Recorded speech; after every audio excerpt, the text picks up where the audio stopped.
Happy birthday to you. Happy birthday to you. Happy birthday. Eming, you. We talked about this. You don't have a voice, you can't sing. I do the singing, you cut the cake. That was the plan. What? You don't get to change your mind. We've already missed 800 birthdays. Now you're gonna give him a headache with your screeching. Oh, Sanla. Yeah, Sugar Plum, I mean Gaga. If Eming was to sing, I really don't mind. I just really don't think it's a good idea to let a butter knife.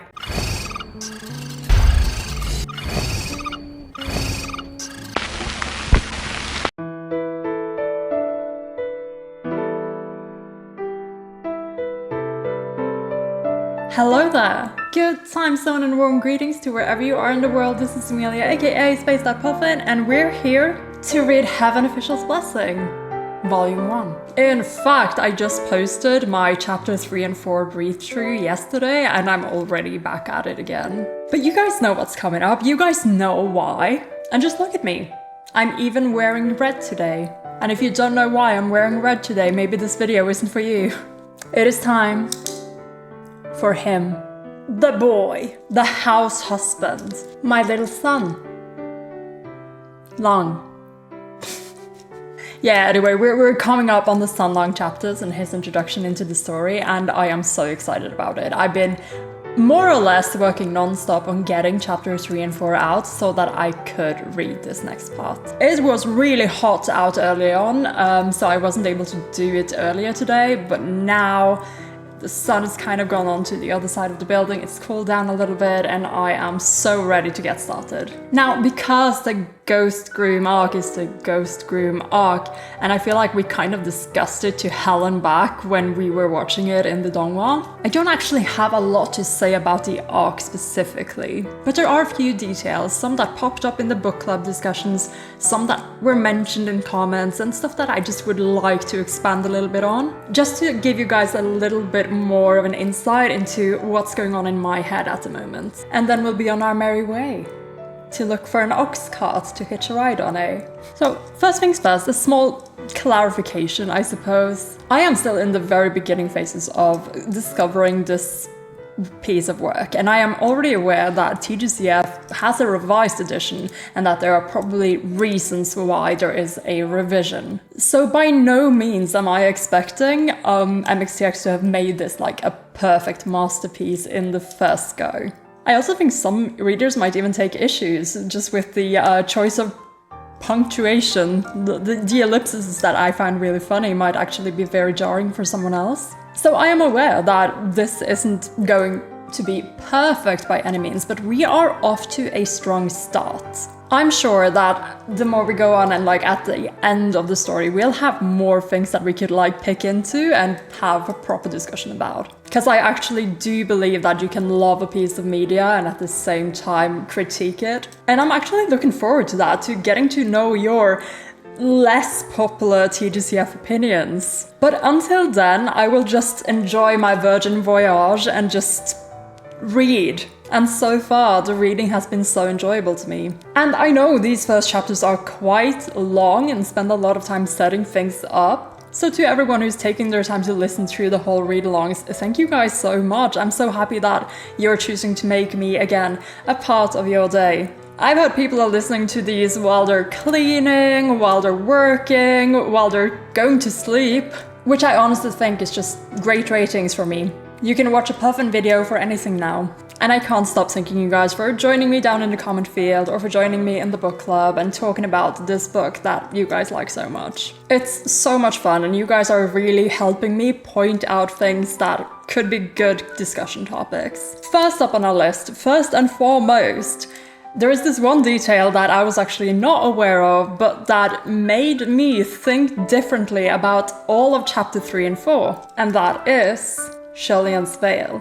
See, for animation purposes, of course, The veil that we see Shilian with in the Donghua appears very sheer. And also, in weddings all over the world, veils are usually used in some form or capacity, and a lot of the time they will be sheer. However, TGCF is set in ancient fantasy China, and me and a lot of people apparently were informed in the book club discussions we had that, well, the veils that were used traditionally were actually, they were thick, opaque, not at all see-through. This makes so much sense, both for Shilian and the veil he is wearing, and for the zombie brides. And as a modern reader, and especially coming from Western Europe, that is not something I even considered. I just thought that, well, maybe they are somehow magical. There is some sort of property to them that makes them capable of, you know, blinding these zombie women. Or they're just that dumb, I guess. But knowing now that these veils were actually very thick, very opaque, and you wouldn't be able to see through them, it makes sense that Shilian would use them in order to cover up the zombie bride, the ghost brides, the corpse brides, and that they would be completely incapacitated by that. And furthermore, it makes more sense regarding his whole stroll in the woods with Hua Chang. When he's sat in that sedan, he literally can only see like his lap, basically. And it just makes all the descriptions so much more logical. So the reason why I'm bringing it up is because I was not the only person who was surprised by this when we got this information in the channel, in the server. And while it's really just like a small detail, it still helps you imagine the scene anew. In the proper way, I hope. So I just wanted to mention that yes, we did have a discussion about some of these traditional wedding things, such as the veils and also these phoenix crowns that were mentioned in regard to Shilian hoping that he was not too tall to blend in with the brides. And it does make me wonder if there aren't like dozens and dozens of Western TGCF fans who just didn't have that cultural knowledge and who, like me, just assumed that these veils were all sheer. That Shilian was, in fact, blind as a bat when he was taking that stroll with Hua Chang. And yes, that means it's time to talk Hua Chang, because he was finally introduced in the flesh. So, what new information could we glean about Hua Chang in this chapter? Aside from Shilian's newly revealed leg kink, these long and beautiful legs, eh? Hua Chang is introduced to us as a voice before he is a character. A soft chuckle, which I just love thinking about. I suppose this whole situation might seem a little bit amusing to him. Like he is finally reunited with his crown prince, his god, also possibly his dearly beloved, who's decked out in wedding gear. And guess who's also coincidentally wearing red? So are we saying that LIAN's first meeting post 800 years is their wedding ceremony? Maybe, mayhaps so. I'm not opposed to the implications. In fact, this whole thing is probably a huge foreshadowing for the rest of the story. They're gonna get married, come on! But aside from this fact that I was just distracted by every mention of Hua Chang in that entire chapter and the next one, I did see a couple of lines that brought in some more details to me that I wasn't aware of. Aside from the fact that he is the young, youthful youth, you know. I was wondering, when Shilian talks about his Vembraces for one, he describes them as something that is not from the Central Plains. We know that Hua Chang is from Shanle. However, he might have either spent a lot of time somewhere else entirely, perhaps amongst these ancient tribal people that he mentions, or, number two, maybe Hua Chang actually has ancestry from these tribal people that Shilian mentioned. And maybe his choice of clothes and designs for himself is based on that heritage and wanting to be connected to that. Like, we already know that he obviously could not have been wearing like Shanle style wear, because I feel like Shilian might have noticed more about that and might have guessed earlier on that Hua Chang is connected to Shanle. But that's just something I noticed, and I wonder if that's gonna come up more. Another question that did pop up for me while I was looking through the comments was, what really is the true Hua Chang experience? Because here's the thing, right? I'm coming from the Donghua perspective, where we already have a lot of Hua Chang pieces put together, because of how they introduce him through the flashback, and we already established his connection to LIAN and to Shanle. But for a book reader who come to TGCF through the novels, your interpretation of Hua Chang would probably be different the first time around. However, I do argue that we're already spoiled just by this. I mean, look at it. One look at this cover and you know that this guy is the main guy, the love interest. But I guess that wasn't the case for people who might have followed this when it was posted online, without any official art like this. So I definitely think that for the book readers, the mystery is preserved for longer. But perhaps the true Hua Chang experience is reserved for people who read the Fran translation as it was coming out. Either way, I'd love to learn more about your first impressions of Hua Chang, but I'm afraid to ask like how long it took for you to realize that, I don't know, that he's the one, like, to like him, to trust him, I don't know. Like, as I'm reading, I'll be trying to kind of analyze the things that are happening and try to see it from a book reader's perspective, because I think that's fun.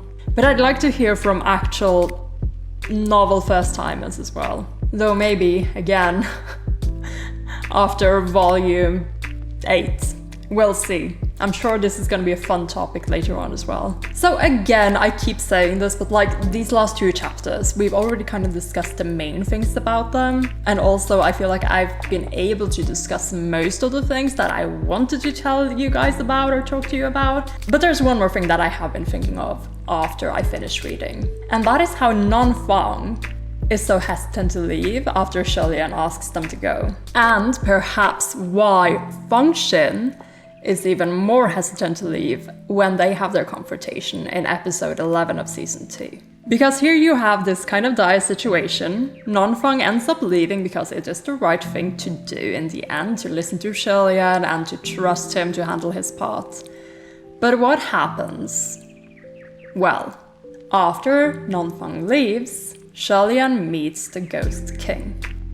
And as we know, that becomes the whole thing for the rest of season 1. And then of course season 2. There is a Ghost King hanging around LIAN. There's a really fucking dangerous Ghost King hanging around the Crown Prince of Shanle. And it happened because LIAN was left alone. Well, as far as someone like Non-Fang could tell, and perhaps as far as Feng Xin could tell. So I imagine that this incident actually plays into why he is much more hesitant to leave LIAN alone later on. Because as we know, now we're going to go into the Banyu arc, the junior officials are going to show up again and realize that something is up with this youth. And then when we, in season 2, are pretty, like, clear on the fact that this is Hua Chang, yeah. Like, can you imagine being in that situation? There must be even more conflicted feelings building up in Feng Xin because of this whole thing. So that's just something I wanted to mention. Because I was talking a lot about Mu Qing's character in the previous video I made. And I just wanted it to be clear that yes, Feng Xin as well has a lot of cool little details and scenes and stuff just evolving around him. And I wanted to make sure to mention this one because I think that's pretty key. A little neat. It's a little neat. And okay, lastly, last time around, when we did bets for the previous video I filmed, no one guessed that I was going to film for almost 6 hours. Honestly, I didn't know that I was going to film for 6 hours either, so none of my Kofi supporters won that bet. But someone came closest. It was D, Misfortunes, congratulations. And the winner who comes the closest, even if you don't guess the exact time, get to ask me a question or something that I will answer in this video. And D was kind of clever, because D decided to black box the question and asked me to open it while I was filming. So this could end beautifully, or it could end horribly. Okay, let's see what D has in store for me, because after they posted this, there was like immediately just like a lot of evil face emotes in the chat. Okay, let's do it. Puffin, and now I'm opening the box. I heard you like paws. Oh no. Oh no. Okay. So which sentient spiritual weapon is your favorite and why?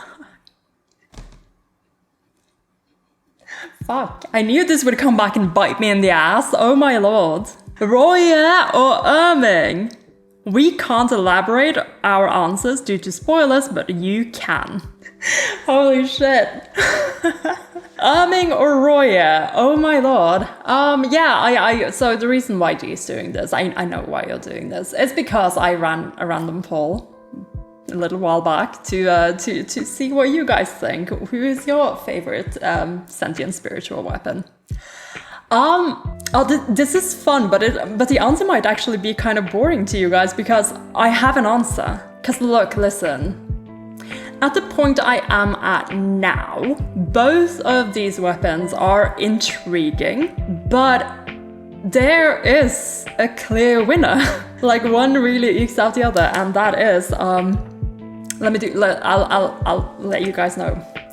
Okay, like see it from my perspective, yeah. Both of these weapons are really cool. We've seen them in action, they're deadly, they're agile, they're fun, and they have these little, like, I've never seen weapons like these before. You have Ruoye, this sentient little silk band, who's very affectionate, but also strangles and breaks necks left and right. Who's a big Sunlang fan.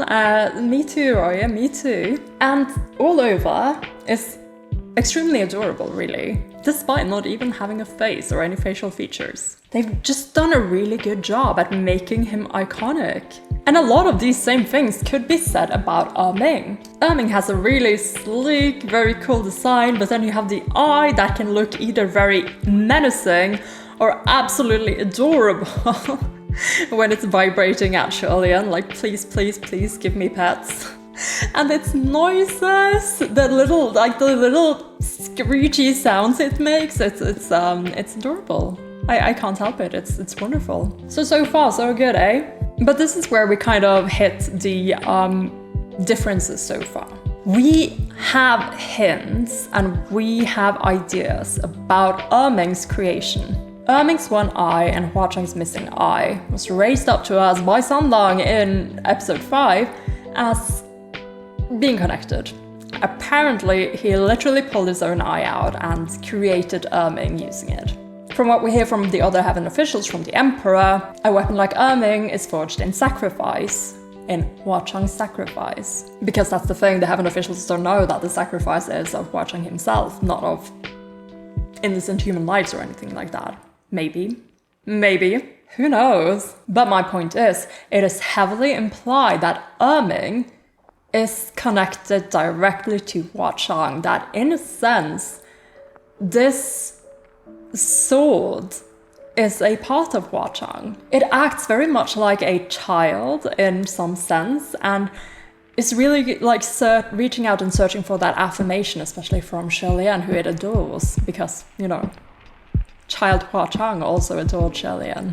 And at the same time, Hua Cheng finds Eming very annoying because this is a part of himself that he's tried to literally rip out and make into something more useful. So there's a lot of emotions here that we already have, and a lot of things that are kind of confirmed but not really. And all over, when Eming is on screen, I'm so for it, and my eyes are glued to Eming. Ruoye, we do not know yet. We don't know how long Ruoye has been with LIAN. We don't know the circumstances of Ruoye's existence. Just looking at him and his paper eyes. Sorry, distracted. And we just, yeah. I'm sure it's cool.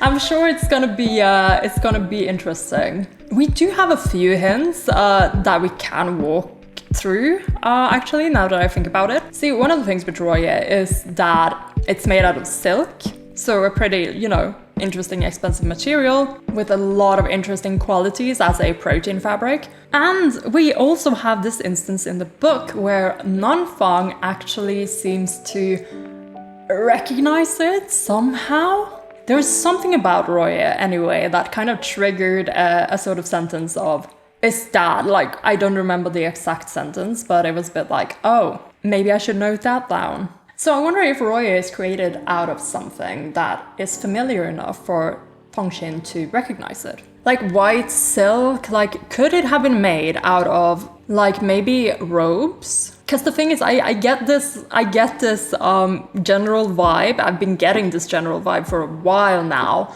that Ruoye has a little bit of sadness, kind of like a tragic sort of vibe to it. Like maybe it's made out of the robes that Shirlian's mom wore or something. Like I'm trying to imagine some circumstances in which you'd have to make like a long silk band out of that. But also Ruoye is kind of magical now. It seems like he can expand and the opposite of expand, shrink. So I really don't know yet. But that's the thing. So far, we have gotten way more emotional attachments to Eming because Eming almost feels like a character. More importantly, it feels like a part of Hua Chang. While Ruoye is still a very cool weapon, basically. So yeah, that is my discussion so far regarding Eming and Ruoye. And yes, I would have picked Eming on my own poll for now. Ask me again in a few books, I guess. Maybe my answer will be different. Or maybe it will be the same. We'll see. Is it boring that I managed to answer this question quite easily? Well, you got your answer. I hope you're happy with that. Oh shit, I just remembered that I didn't do mentions. I didn't prepare mentions for this video because I was so quick in trying to get to filming it. I'll look into it for the next video. I'm so sorry if you were expecting to see your name up on the board this video. I will do it in the next one and hopefully there won't be too much of a wait because I am churning these out a lot quicker than I thought I would. In fact, now I just want to put out my stuff, get my pen ready, get my notebook ready, and of course, get my book out. You see, not every video needs like frills and fireworks to be a good video. Sometimes you just gotta read. Though of course I hope this is the part you guys are here for, because this is why I am here. It is a little hot today, so my computer is kind of going off with its fans. I hope it's not too bad. I hope I can edit it out in post. Alright, and without further ado, we are ready to go into chapter 5. Red-clad ghost. The burning of the martial and civil temples. Oh, we're talking about the 33 officials. Okay. On the face of the boy, as LIAN had first suspected, there was a field of serious burn scars, except beneath the bloody scars, there were traces of 3 or 4 tiny faces. Those faces were no bigger than the palms of a baby, and they were scattered crookedly across his cheeks and forehead. After being burned, the features on each tiny face were shriveled in pain, as if screaming in agony. The sight of these weird, screaming faces squeezing and squirming on a regular human face was indeed more horrifying than any demon. LIAN felt as though he were plunged into a nightmare the instant he saw this boy's face. A fear so immense paralyzed him until he couldn't recall standing up, nor tell what the expression on his face was, but it must have been intimidating. The boy was already on tenterhooks when he removed his bandages at that hesitant, slow pace. After seeing LIAN's reaction, he took a couple of steps back, as if aware of LIAN's inability to accept that face of his. He suddenly covered his horrifying face and leapt up from the ground, then let out a shout and fled into the deep woods. LIAN finally came around and shouted, "Wait!" he called out as he chased after him. "Wait, come back!" But LIAN had been dumbstruck for a good moment before he came about. The boy was obviously familiar with the mountain paths and used to escaping in the dark, so it took him no time to vanish completely. And there we have it. We have this little art of Lang Ying here with the faces on his face. The description is really good though. Like, I don't think it really hits in the animation because you don't get these kinds of descriptions of the faces. But yeah, they do indeed look pretty horrifying. This is so intense. I want to see if they were going to mention more about Bai Wuxiang here though. No matter how LIAN yelled for him, he wouldn't show himself. There was no one around to help LIAN search, and his powers had to be exhausted by now, so there was no way he could contact the others through the array. He ran all over the mountain, searching for a good part of an hour to no avail. A cold breeze blew past and cleared his mind a little, knowing that running around aimlessly like a headless fly served no purpose. Lian forced himself to calm down. Maybe he'll go back to take Shaoying's body, Lian thought, as he turned to the Mingguang temple. But then he stopped in his tracks. Many men dressed in black with grave expressions had gathered in the woods at the back of the temple, and they were in the midst of carefully unloading those 40-something upside-down corpses. A tall man with folded arms was standing before the woods, overseeing the operation. When he turned his head around, it was the exquisite yet cold face of a youth. It was Fu Yao. It looked like he had made a trip back and brought a number of helping hands along from the palace of Xuanzhen. Lian was about to speak, but was interrupted by the sound of footfalls behind him. Nanfang had returned from sending the villagers away. Upon seeing the situation at hand, Nanfang glanced at Fu Yao and said, "Didn't you run away?" The comment was not pleasant to the ears, and Fu Yao raised his eyebrows in displeasure. Lian didn't want him to start another argument at a time like this, and so he said, "I asked him to find reinforcements." Nanfang sneered. "Well, where are they? I thought you could at least ask your general to come personally." Oh my god, Nanfang. Oh my god. Fu Yao replied coolly. "When I went back, I heard General Pei Jr. had already come to the scene, so I didn't bother our general. Even if I had, he's probably too busy to come anyway." Okay, Fu Yao. Actually, based on Lian's understanding of Mu Qing, Lian was pretty sure that he wouldn't come, even if he had the time. But under the present circumstances, there wasn't time to dwell on that. He said tiredly, "Stop your fighting for a moment and help me find the bandaged boy." Nanfang frowned. "Wasn't he guarding that girl's body with you earlier?" "I scared him off after asking him to remove his bandages," Lian replied. Fu Yao smirked. "Please, your cross-dressing isn't that terrifying." Lian sighed. "It's my fault for being in a stupor. Miss Shaoying's death was already a big shock to him. He probably couldn't take the blow of thinking I was scared of his face, so we ran off." Fu Yao wrinkled his nose. "Is he really that ugly?" "It's not a matter of ugliness," Lian replied. "He has the human face disease." "Yeah, HFD should be taken very seriously. World Health Organization should get on this one. Wiped out whole kingdoms, I heard." Hearing those 3 words, both Nanfang and Fu Yao froze. They finally understood why Lian was shocked. 800 years ago, a plague swept through the kingdom of Shanda and it wiped out the nation.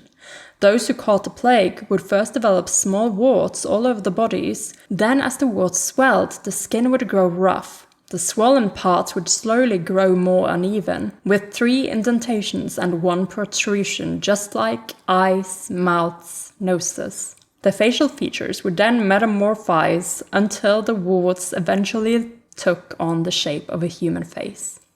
If they were left alone, more and more human faces would grow on their bodies. It was said that some of these human faces, once fully formed, could speak and even scream. They call this the human face disease. Fu Yao's expression went through a myriad of changes as he dropped his folded arms. "That's impossible. It was exterminated hundreds of years ago. There's no way it could reappear." "I'm not mistaken," Lian only said. Nanfang and Fu Yao couldn't refute him. No one could refute this if it came from Lian. Lian continued. "There are many burn scars on his face, probably from self-inflicted burning to get rid of the faces. The first reaction of those who contracted the disease was usually to slice off the faces with knives or burn them away with fire. They would use any means possible to rid themselves of those lesions." Nanfang's voice turned solemn. "The boy is probably not a normal human being then.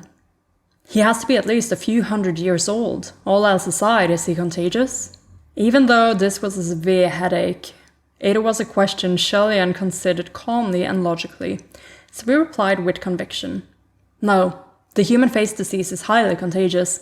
If he were still contagious, then the entire mountain would have been affected by now. Considering how long he has been hiding here, his condition should already be cured. Only the scars remain." They couldn't afford to be careless.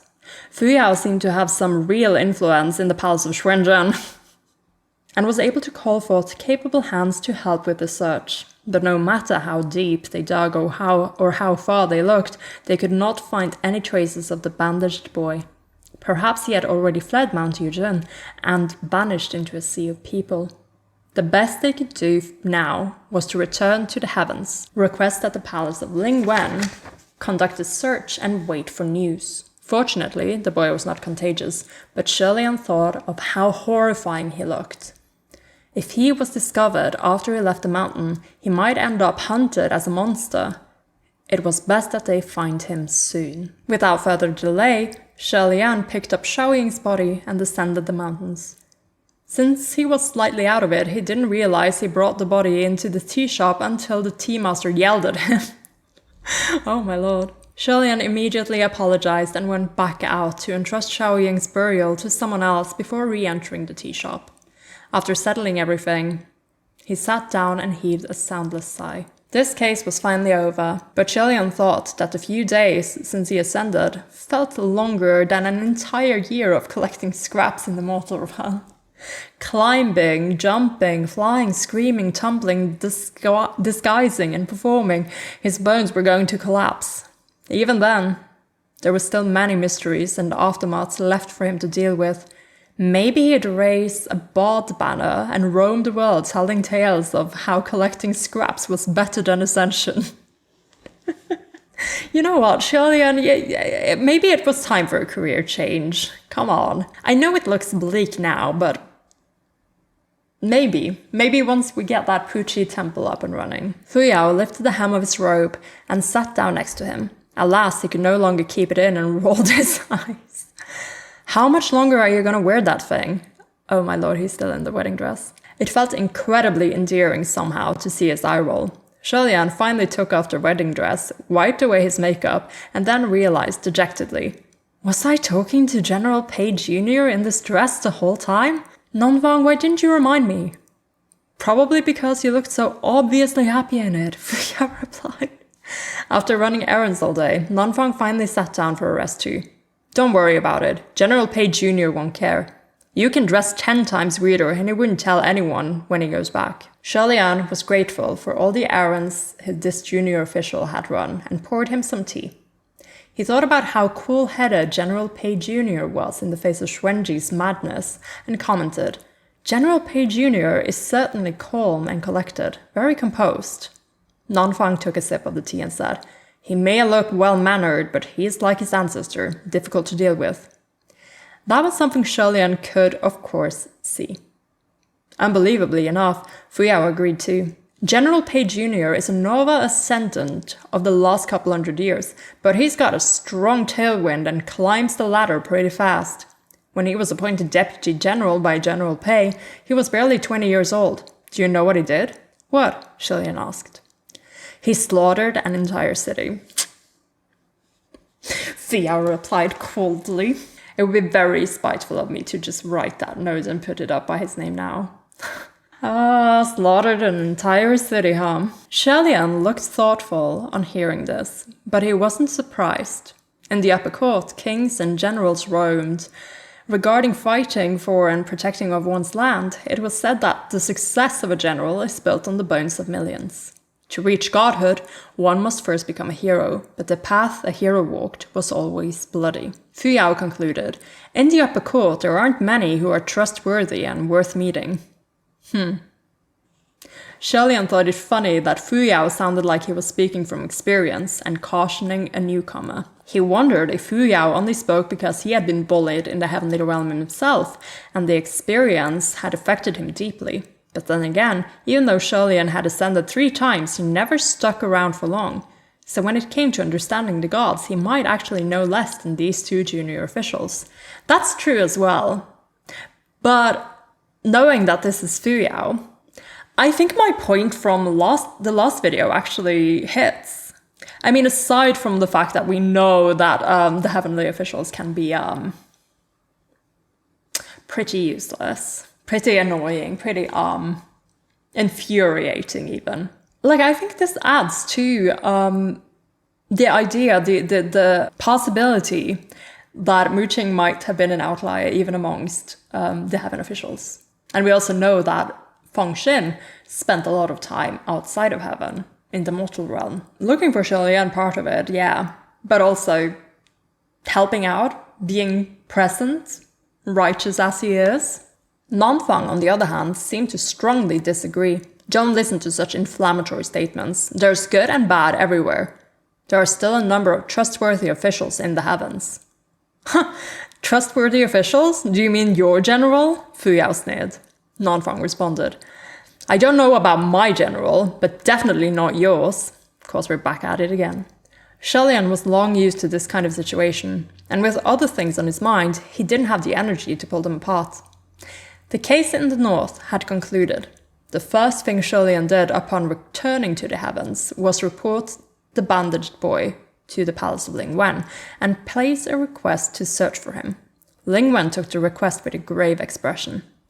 I will do my utmost to find him. Truly, I did not think this journey to the north would open such a giant can of worms. Thank you for your hard work, Your Highness. LIAN replied, I had the 2 junior officials volunteer to help to thank, and General Pei Jr. as well. I am sincerely grateful. This all came from relationship trouble caused by old Pei himself, so of course Junior has to take care of it. He's used to it, so there's no need to thank him, Ling Wen said. He's used to it. If Your Highness is not busy, please enter the communication array. We are to have a meeting regarding what has transpired. LIAN also had many questions he'd like answers to. After leaving the palace of Ling Wen, he wandered about and found a small stone bridge.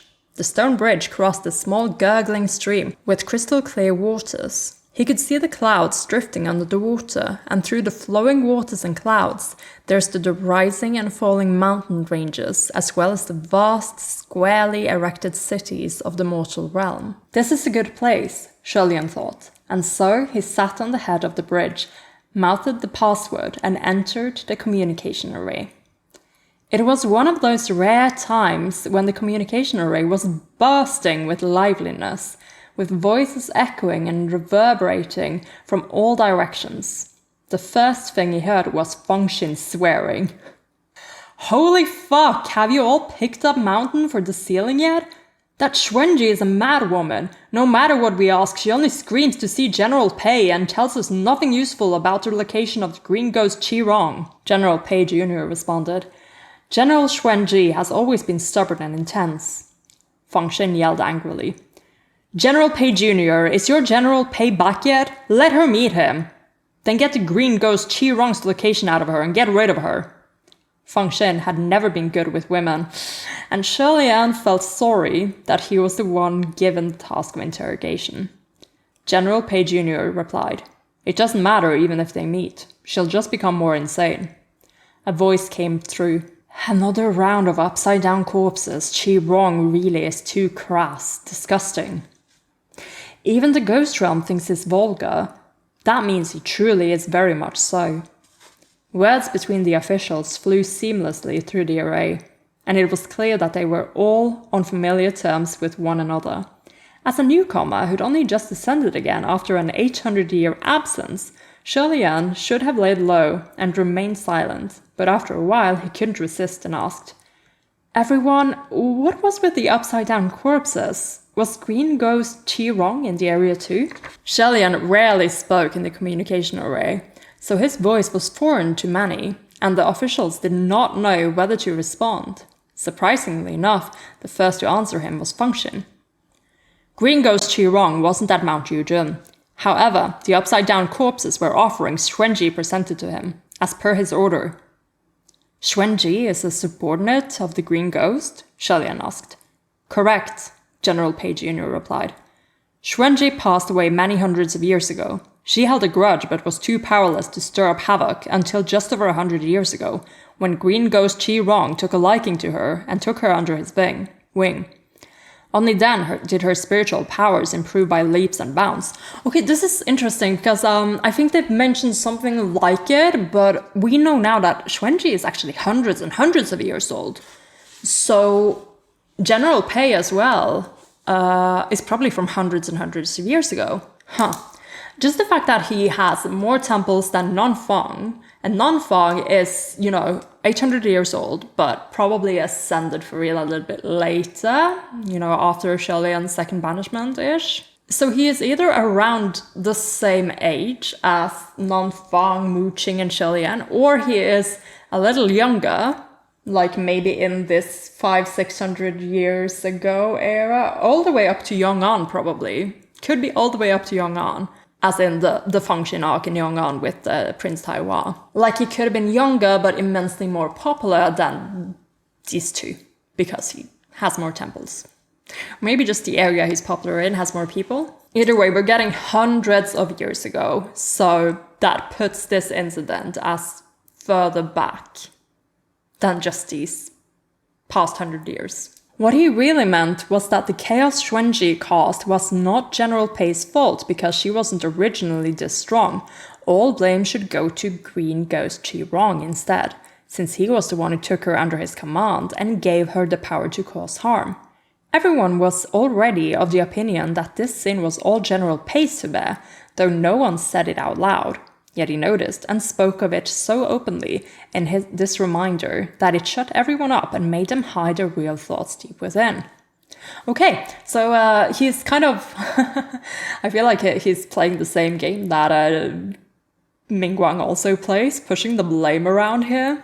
Like, yes, I do believe that Qi-Rong's involvement was monumental, but Xuanji is still the person who made all these actions and choices. So, yes, she was given the power to do so, but she is still responsible for that. And again, the fact that this area that apparently used to have Mingguang temples, but then they suddenly disappeared and they just never, went there to figure it out. Though again, 9,000 temples.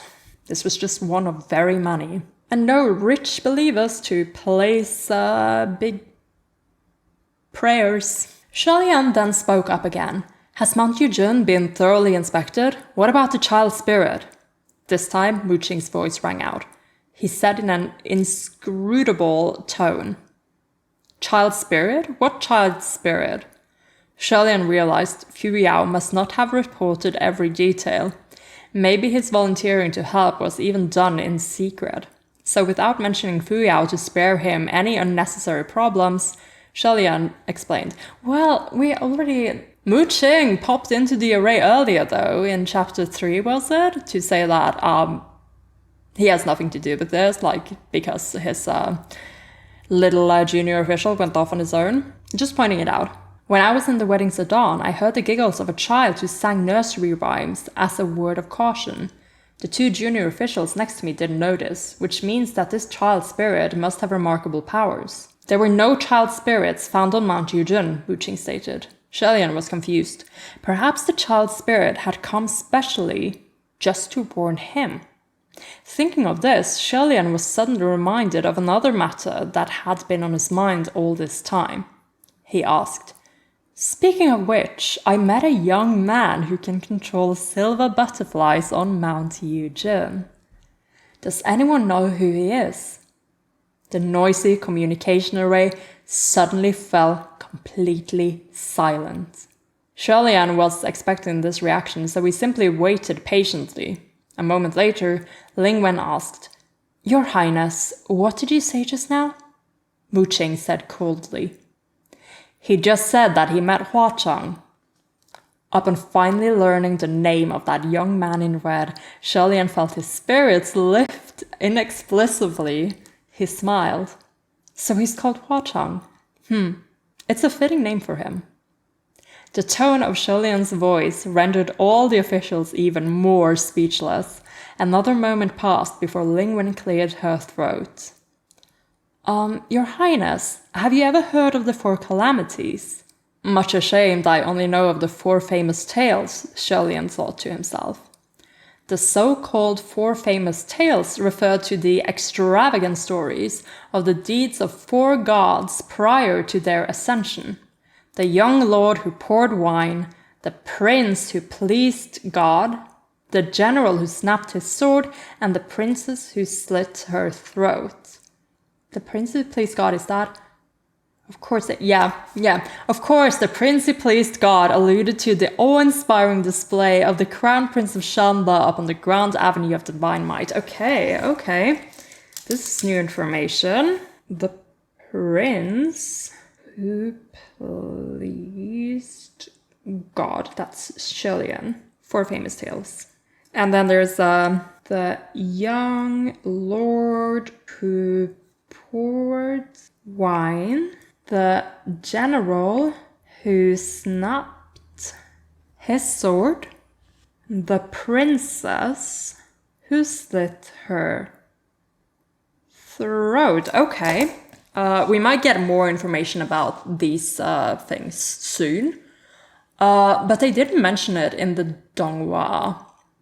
I wonder if these are things that are relevant a lot later in the story. Like, the fact that they are mentioned in the same breath as LIAN makes me think that, okay, so these are quite important people that have done some specific important things. So I feel like these are people we will visit. Let's see what the book says. Okay, we might be continuing to talk about them. Let's see. Having one's name among the 4 famous tales did not necessarily indicate that those 4 were the strongest of the gods. Yeah, okay.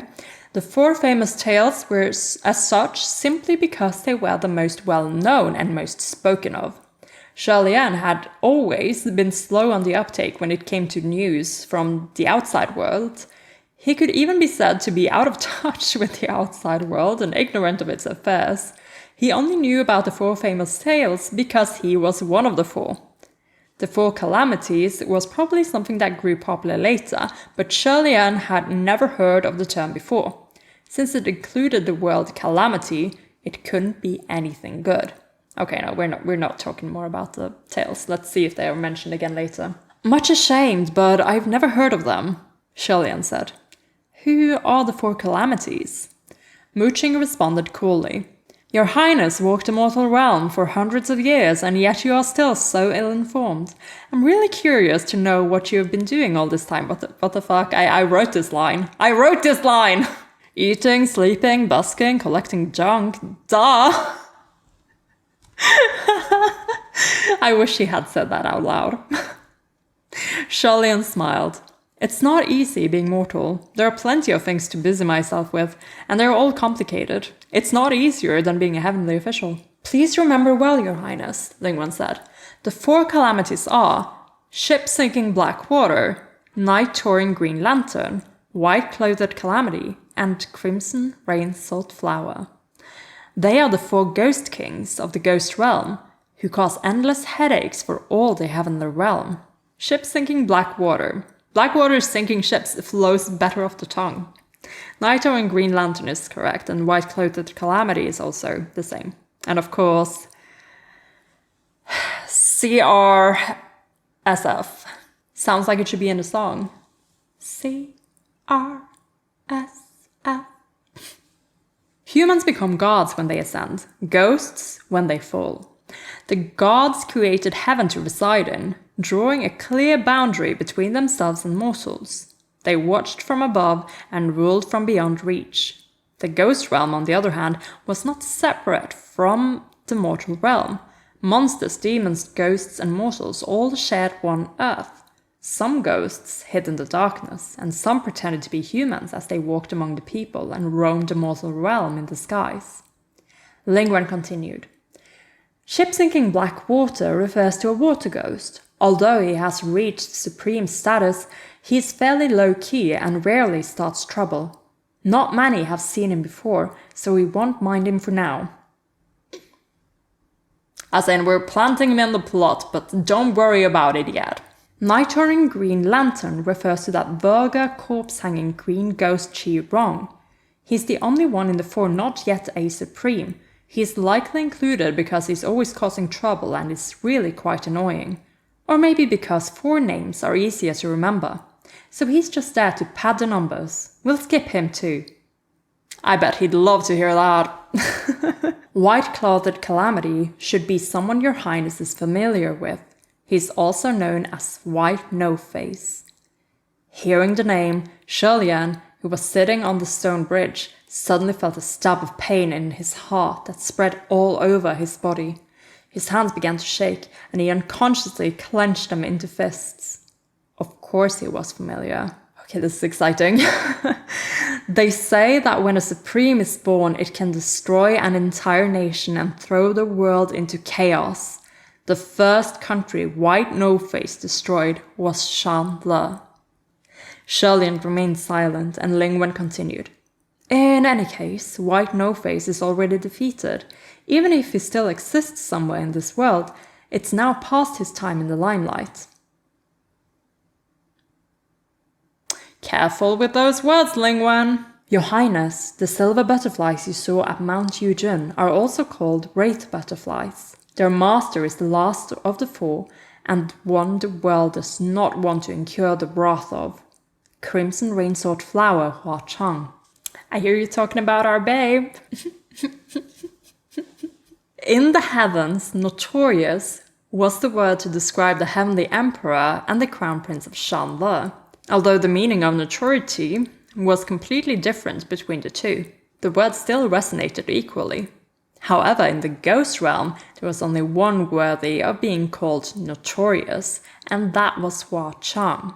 If you wanted to learn about a god, simply walk into his temple and take a look at the way he was dressed and the weapons he wielded, and you'd more or less understand him. If you wanted to know more, simply listen to folk tales, plays, and stories passed down by word of mouth. A god's mortal past and deeds were well documented. Ghosts, on the other hand, not so much. The kind of person they were while still alive and their appearance at present were all a mystery. The name Hua Chang, with the footnote down here, Flower City, we knew that, was very obviously fake, and his appearance was most likely fake too. In the rumors, he was sometimes a twisted boy given to capricious mood changes, sometimes a gentle and mannered handsome young man, sometimes a gorgeous seductress with a venomous heart. Anything goes. As for his true self, the only thing that one could be sure of was that he dressed in red and often appeared alongside a bloodbath with silver butterflies flitting between his sleeves.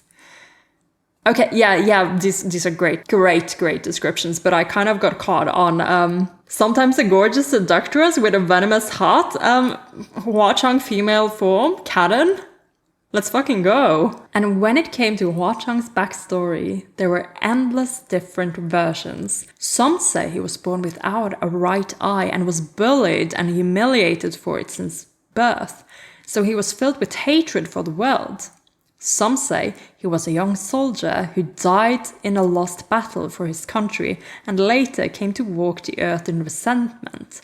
Some say he was a fool who was tormented by the death of his love. Some even say he was a monster.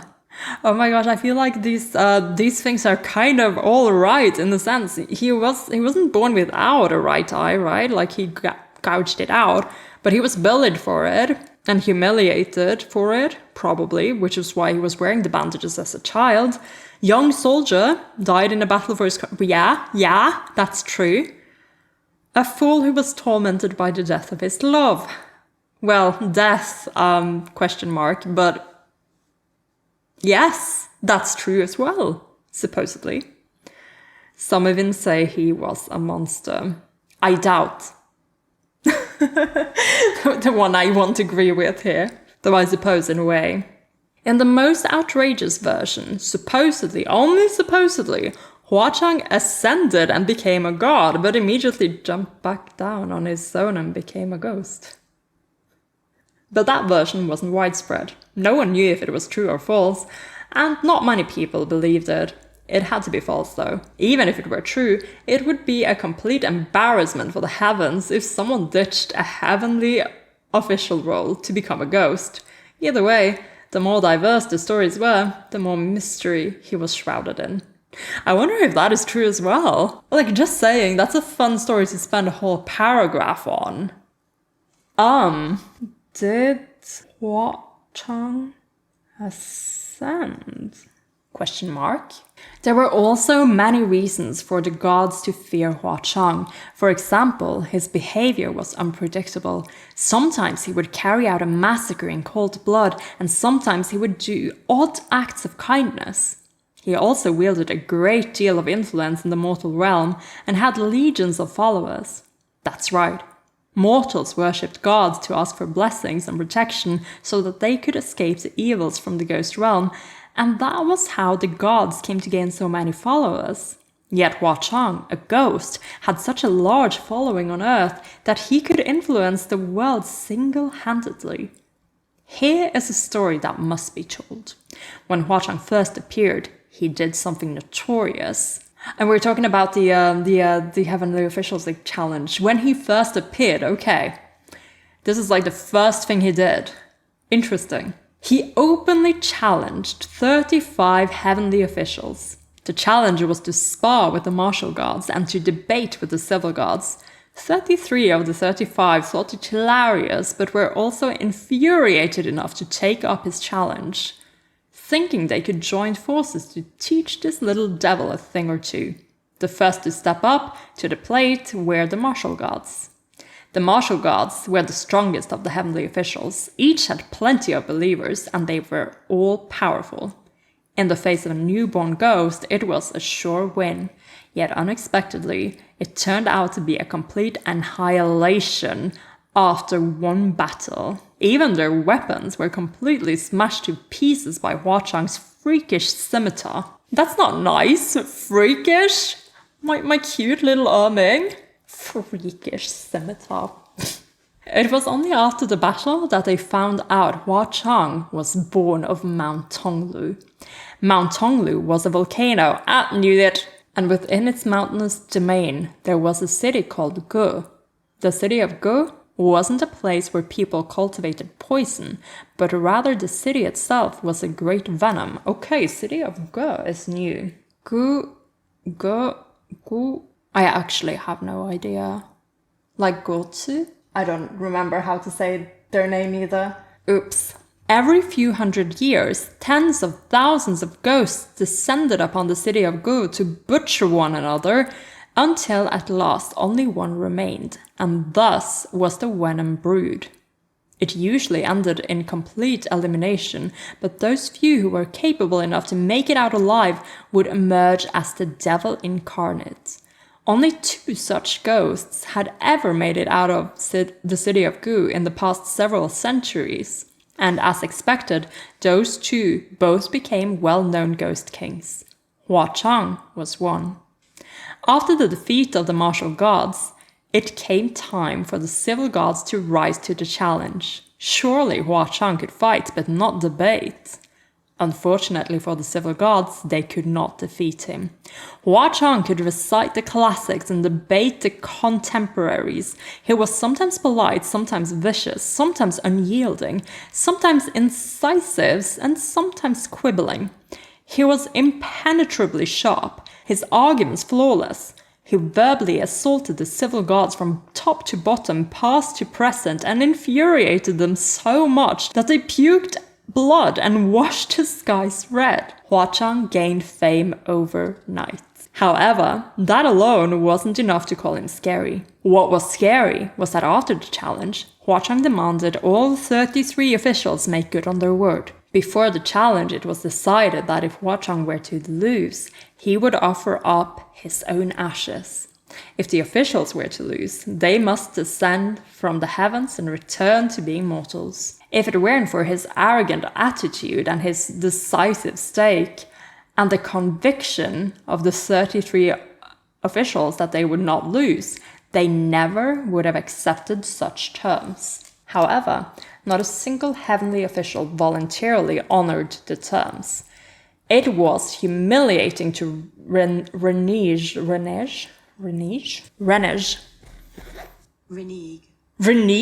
Okay. To go back on a promise, undertaking, or contract. Renege. It was humiliating to renege on their bet. But when they thought about it, if only one of them was defeated, it'd be an embarrassment. But if all of them were defeated and humiliated, then no one would lose face. They could even turn around and mock the other party, so they all came to a tacit understanding that they'd pretend nothing had happened. Mortals were forgetful anyway. They would forget all about this in 50 years or so. They were not wrong about mortals, but they were wrong about Hua Chang. Oh my god, that's a good sentence. That's a good sentence. The gods refused to fulfill their promise. That was fine. He would give them a hand. Thus Hua Chang burned every single temple and shrine of all 33 gods. This was the stuff of nightmares for all the gods in the heavens, the red-clad ghosts burning of the 33 martial and civil gods' temples. Temples and followers were the main source of power for heavenly officials. Where would followers go to pray if there were no temples? If they didn't pray, there wouldn't be merits. The massive loss of temples and merits greatly injured the heavens. To rebuild would take at least 100 years, and even then, they wouldn't be the same as before. This was a catastrophe greater than failing in transcending tribulations.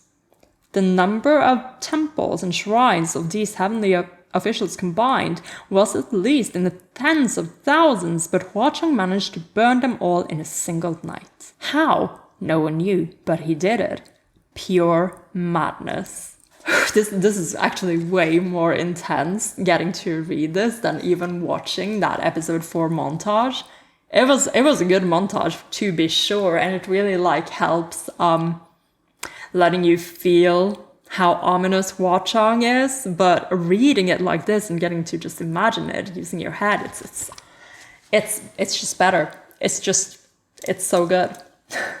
The gods cried foul to the heavenly emperor, but there was nothing he could do. The heavenly officials themselves accepted the challenge and the terms, and Hua Chang was cunning enough to only destroy temples without hurting anyone. It was as if he dug a hole and asked the gods to jump, and the gods themselves dug the hole bigger and dove in. With the way things were, what more could they have done? At first, the 33 heavenly officials had wanted to show the world the defeat of this crazed little devil, so they broadcast the challenge into the dreams of many royals and nobles to display their strength and might before their most devout believers. But all the royals and nobles saw was their miserable defeat.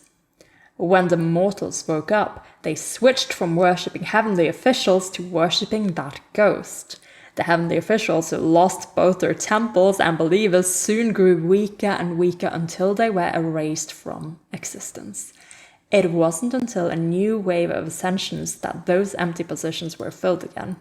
Ever since then, the name Hua Chang was feared in the heavens. Okay, this is actually really interesting because we were told earlier on that the upper court only amounts to about 100 or so people. So 33 is actually a huge number. We're talking a third of heaven, of the ascended heaven, getting erased from existence, not even able to ascend again. They just got erased. So yeah, that is actually terrifying. And it took ages for new people to fill those seats. This is so interesting, actually. That's something you don't really think about in the Donghua either, because you think that, okay, well, 33, there must be hundreds, thousands maybe of these big shot officials. But no, only about 100. So, wow. Even just hearing the mentions of red ropes or silver butterflies brought cold sweat to many. Some feared he would challenge them and burn their temples if they were to incur his displeasure. Some were blackmailed into silence and inaction because he had them by the balls. And some even oddly respected him because of how wide his reach was in the mortal realm. Sometimes they even had to ask him for help, paving the way for them while they carried out their duties. This went on for a long time, and many heavenly officials developed a peculiar sort of admiration for him. Thus, the heavens feared, hated, and respected this ghost king.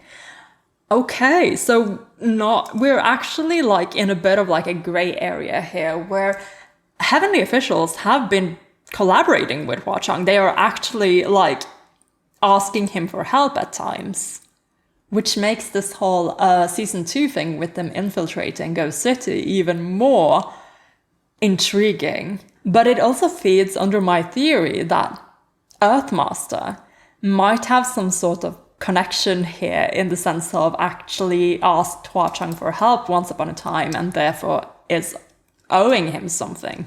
Alright. Among the 35 gods, and here it comes, who were challenged, the 2 who declined were General Xuanzhen, Mu Qing, and General Nanyang, Feng Xin. They thought the challenge was beneath them and didn't care to take it. Turned out, that was the right decision to make. But even then, Hua Cheng hadn't forgotten about those 2.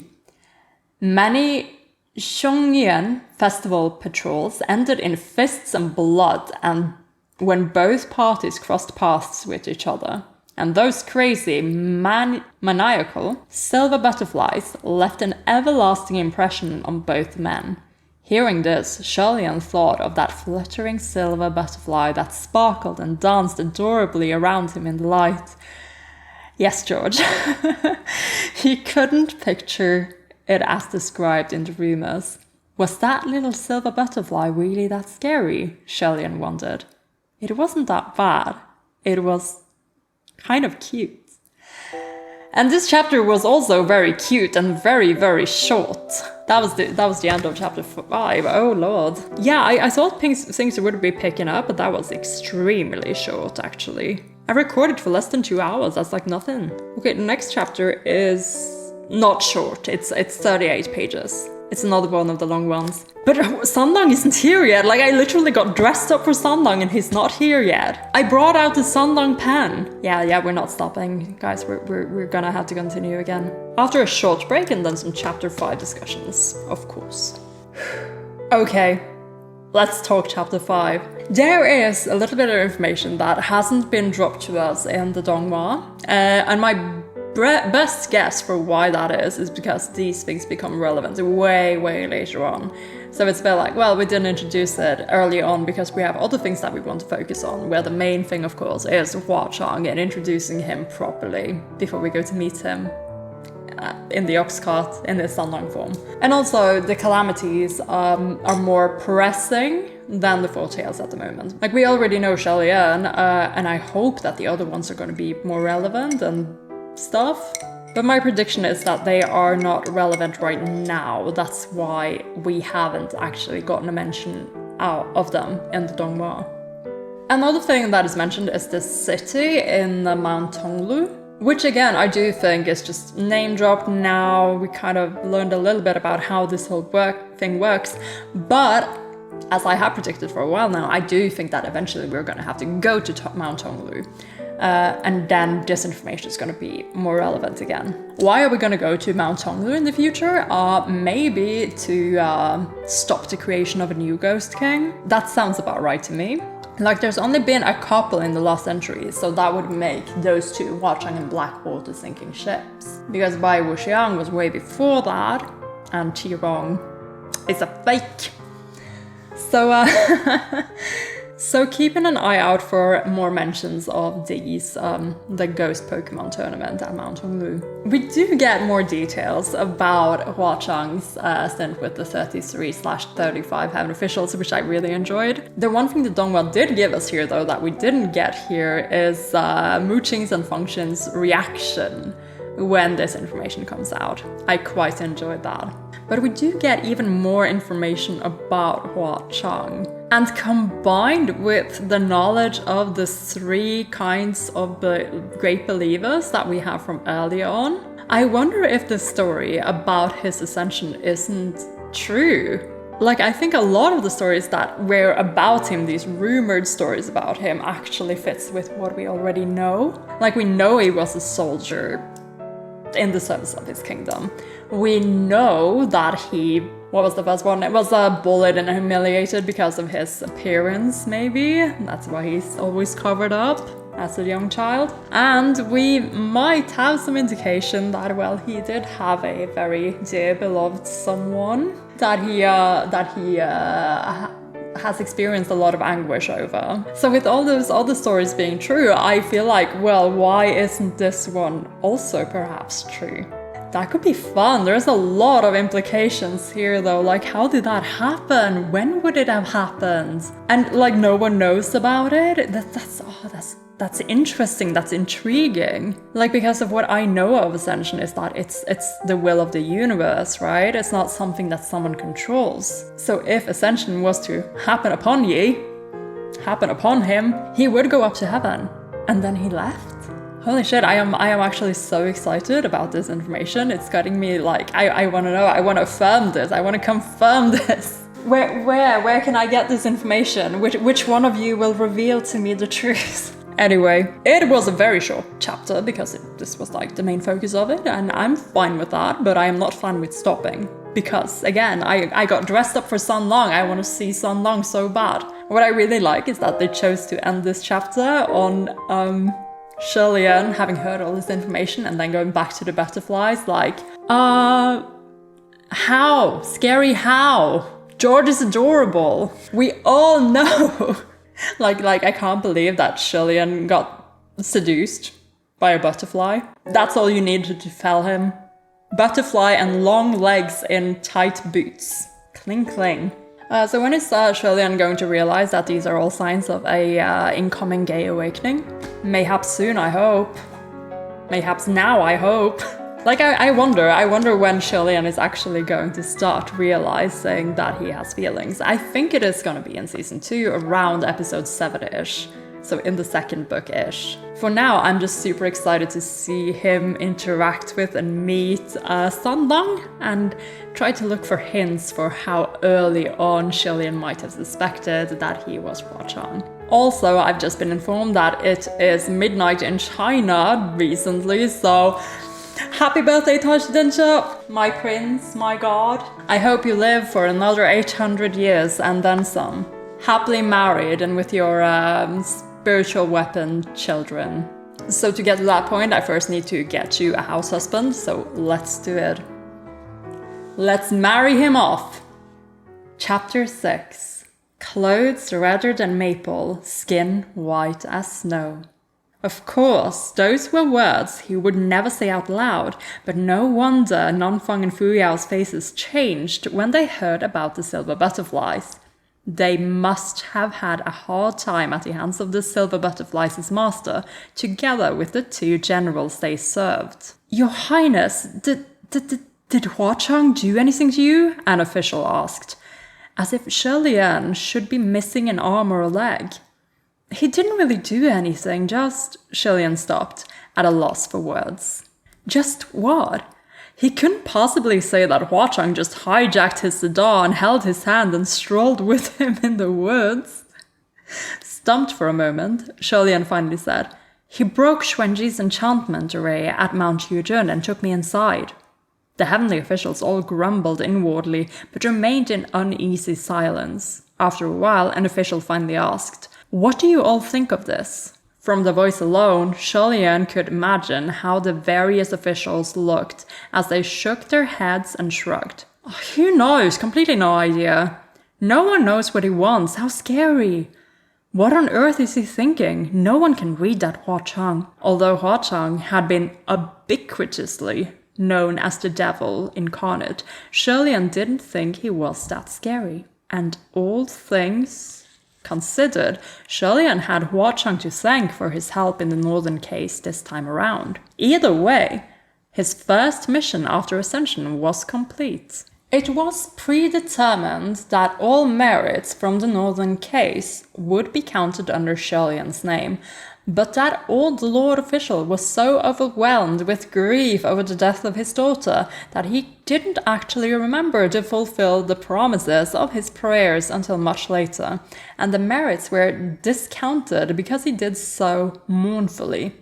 Yet somehow, with a little bit here, a little bit there, and a lot of oversight everywhere, LIAN was finally able to repay most of the 8,880,000 merits. LIAN was at last debt-free. Oh, okay. We didn't actually get any hints towards, someone. Having paid that off, maybe there's going to be a little bit about it later, but in the Dongwa, they actually kind of sets this up for us in this conversation that LIAN has with Feng Xin and Cheng in the spiritual, and not in the spiritual, in the communication array.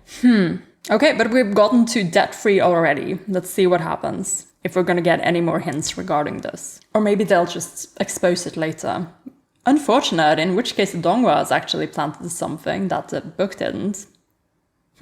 Feeling light with that weight off his shoulders, happy and high-spirited, LIAN decided he'd now focus on being a good god, and it would be great if he could become acquaintances or friends with other heavenly officials. Even though the upper court communication array was generally peaceful, it would turn boisterous once things got busy. Sometimes, if an official was feeling good or had encountered something interesting, they'd share it in the array, and there'd be merriment. Although LIAN didn't recognize most of the voices, he would listen silently. But he couldn't always remain invisible. After a while, he'd randomly join the conversation. That really is quite interesting. I read this pleasant verse in passing and thought I'd share with everyone. Here's an effective little cure for back and leg pains. Thought I'd share with everyone.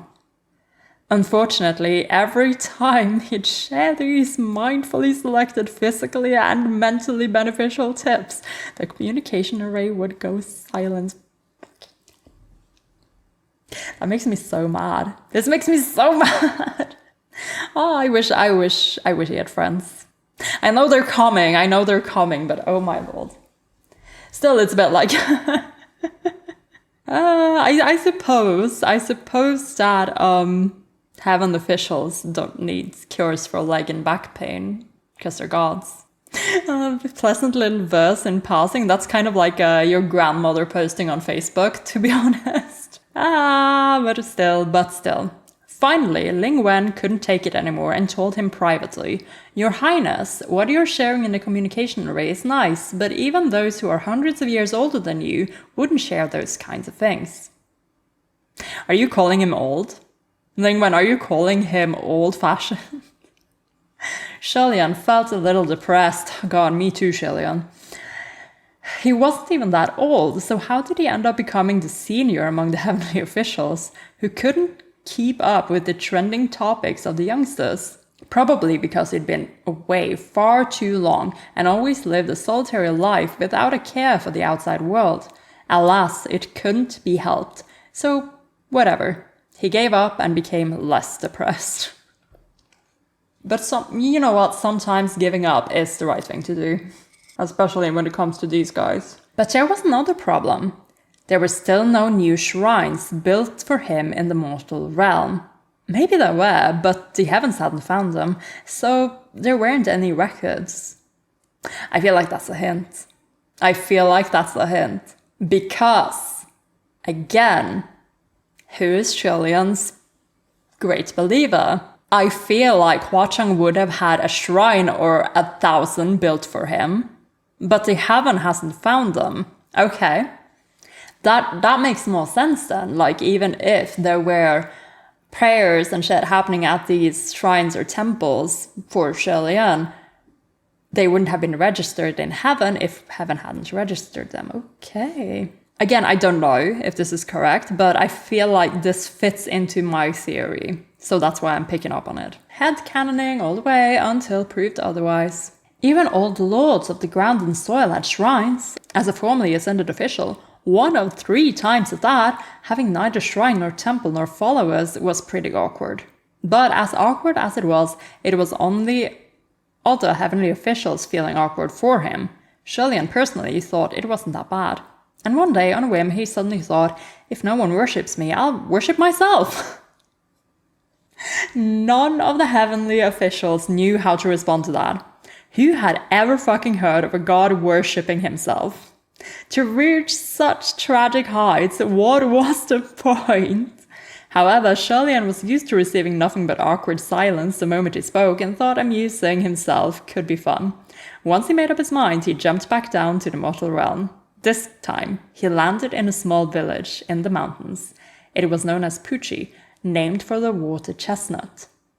Rather than a village, it was more like a hillside hamlet, with Green trees and clear waters. It was a pleasant country landscape with continuous stretches of rice paddies. With such beautiful scenery, LIAN thought he'd landed in a really good place this time. When he looked further, he saw there was a small dilapidated. I've actually only ever seen this word written down. I never heard anyone say it out loud. Dilapidated. I was right on that one. Dilapidated. He saw there was a small dilapidated shack on a hill, and upon asking around, the villagers told him that house is decrepit. There's no owner, and vagrants sleep at night in there every once in a while. So you can go make yourself at home. Well, wasn't that just perfect for him? LIAN walked towards the shack.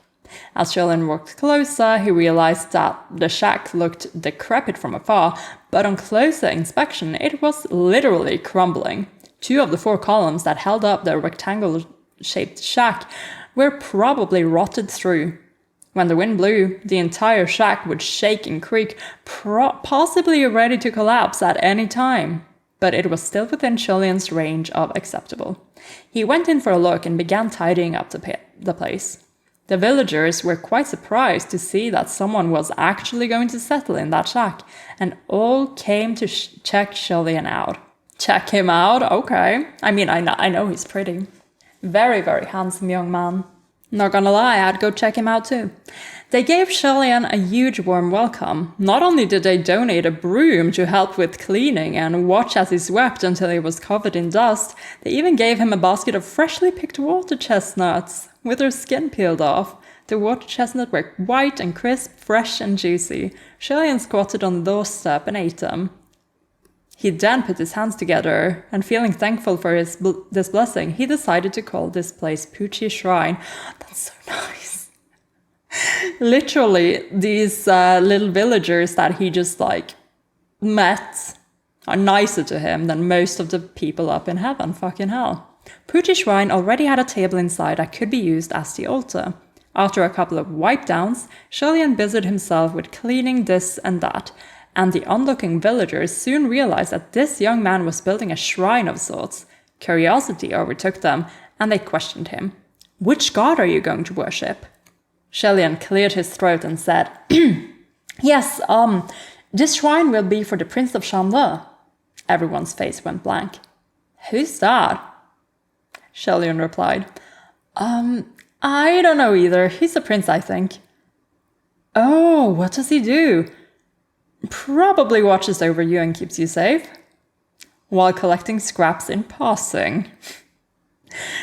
The villagers asked excitedly, Then, does this prince oversee the blessing of wealth? It would already be pretty good if you don't get blessed into debt, LIAN thought to himself and gently replied, I'm afraid not. The crowd started throwing suggestions at him. Why not worship the Watermaster for wealth? It'll bring in good money for the temple. What about Lingwen Zhenjun? Then maybe our village will produce a scholar. Now, this is kind of interesting because this title I learned actually has a female equivalent, but it is not used for Lingwen. So I wonder if her position has something to do with why this is used for her.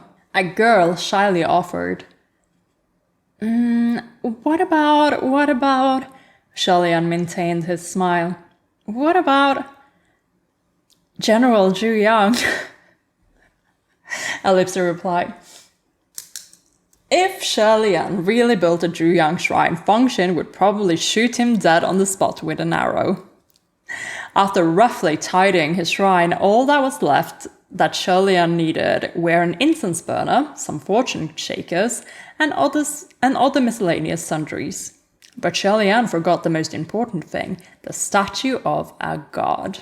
He carried his bamboo hat on his back and stepped out the door. Oh yeah, there was no door either. He pondered for a moment. This shack definitely had to be repaired. And so LIAN wrote and put a sign out front. Please kindly donate to the renovation of this broken shrine for the accumulation of good merits. LIAN left, walked for 3 to 4 kilometers and entered town. To do what? To get a life, of course. So he went to do what he did best. In fairy tales, gods didn't need to eat, but in truth it was hard to say. The Almighty could certainly extract and absorb the necessary spiritual energy directly from sunshine and rain dew, but the problem was, it wasn't a matter of ability, but rather, why would you? Some gods, due to their cultivation methods, required clean internal organs and could not touch even a drop of mortal grease. If they were to ingest mortal sustenance, it would be as if they had been struck with food poisoning, and they would get diarrhea. Thus, they would only ingest cleanly grown spiritual fruits or magical beasts that had life-prolonging and power-strengthening effects. LIAN didn't have those problems. With the cursed collar on, he was no different than a mortal. He could eat anything, and through experience, nothing he ate could kill him either. Oh my god, through experience. Through experience, LIAN. Don't know how to feel about that. Even if it was a bun that had been set aside for over a month, or a cake that had gone moldy, he could eat it all without harm. With such a body, he could pretty much get by just collecting scraps. To compare them, building a shrine cost him money, whilst collecting scraps made him money, so ultimately, truly, collecting scraps was better than ascension. Oh my lord. LIAN. LIAN had the looks and grace of a saint, so he had the upper hand when collecting scraps, and it took him almost no time to collect a giant bag. On the way back, he saw an old ox cart that was piled high with hay. The cart looked like one he'd seen before in Puqi village, so it should be going the same way. He asked for a ride, and the cart driver tilted his chin to signal for him to get on. Carrying his big bundle of junk, LIAN climbed on to take a seat. It was only when he settled down that he realized there was someone else lying on the other side of the tall stack of hay. Okay. This person, whose upper body was hidden behind the hay, had his left leg crossed over his right. It appeared that he was lying there with his arms pillowed behind his head, taking a rest. He looked so carefree and at ease that it made LIAN a little envious. That tight pair of black boots and a pair of long legs was a sight pleasing to the eyes. Are you kidding me? Did you clock Cheng because of his boots, LIAN? Did you seriously clock him because of your newly developed leg kink? I mean, alright. The tight pair of black boots on a pair of long legs was a sight pleasing to the eyes, and it reminded LIAN of a different pair that walked with him at Mount Eugen. LIAN could not help but sneak several more looks to confirm that there were no silver chains on those boots, which seems to be made of animal pelt. This is probably a young master coming out to play, he thought. The cart shook as it drove languidly. LIAN pushed back his bamboo hat and took out a scroll to read. He didn't really care for worldly affairs, but after having created too many awkward situations, he figured he'd better do some studying. The cart rattled, and time passed. Looking up, they were traversing a maple grove, a sea of flaming red in a field of green. The rustic charm of the mountainous countryside with fresh grass that refreshed the mind was extremely intoxicating. But LIAN could not help but be slightly taken aback. A long time ago in his youth, when he cultivated at the Royal Holy Temple, the entire mountain of maple was like this. Shimmering like gold, intense like fire, the unforgettable sight before him now inevitably took him on a trip down memory lane. LIAN watched for a long time before looking down at the scroll. The first few lines in the scroll were thus: "The Prince of Shanda ascended thrice as a martial god, a misfortune god, a rubbish god." Well, alright, LIAN said out loud. If you think about it, a martial god is no different than a rubbish god. All gods are equal. All beings are equal. A snicker came from behind, and a voice said, "Is that right?"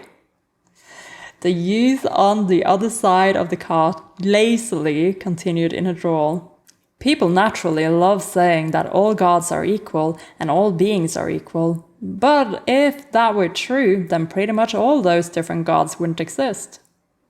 LIAN looked at the boy, who was still lying there idly without showing any intention of getting up. He had likely interrupted out of boredom. "You're probably right," LIAN said and smiled. LIAN returned to his scroll and continued reading. Further down, the line read, "Many believe that, as the god of misfortune, any paintings or writings of the Prince of Shanle have the powers of a curse. If placed on the back of a person or on the main entrance of a household, then the cursed person or household will run into all sorts of bad luck."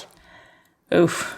It was hard to tell whether this was a description of a god or a ghost. LIAN shook his head. He couldn't bear to read any more about himself. It was probably better to read about other prominent gods of today, so he wouldn't be discourteous if he ran into them and ended up not being able to tell them apart. A villager had mentioned the Watermaster earlier, so LIAN moved on to find the description of the Watermaster. The Watermaster Wuju controls water and simultaneously wealth. Most merchants have a Watermaster shrine in their stores and homes to guarantee their wealth. LIAN thought this was strange. Why would a god of water control wealth? The youth behind the hay responded. When merchants transport goods, their cargo is mainly sent on the waterways, so they always go to the Watermaster Temple and light up a tall incense to pray for a safe journey, promising this or that when they return. After a while, the Watermaster gradually came to control wealth. The youth was actually answering his questions specifically for him. LIAN turned around. Really? Interesting. The Watermaster must be a very powerful major god then. The youth sneered. Yeah, he's the water tyrant after all. Judging by tone, LIAN didn't think the boy took that particular heavenly official all that seriously. It didn't sound like he was complimenting him either. What's the water tyrant? The youth replied leisurely. When a ship travels down a major river, it all depends on him whether the ship can set sail. No offerings means capsizing. Pretty tyrannical. So that's how he received the nickname. Kinda like General Zhu Yang and the Sweeping General. Famous gods usually had a nickname or two between all the realms. For example, LIAN was known as the laughingstock of the three realms, the infamous freak, the jinx, the loser, etc. It's painful. Usually, it was fairly disrespectful to use those nicknames on heavenly officials. Like, if anyone were to call Mooching the Sweeping General, he'd surely fly into a rage. LIAN made a note to himself on what not to call the Watermaster and said, "I see, thanks so much for enlightening me." He paused briefly, and, thinking this youth to be a rather intriguing conversationalist, he continued, "My friend, you look young, but you know a lot."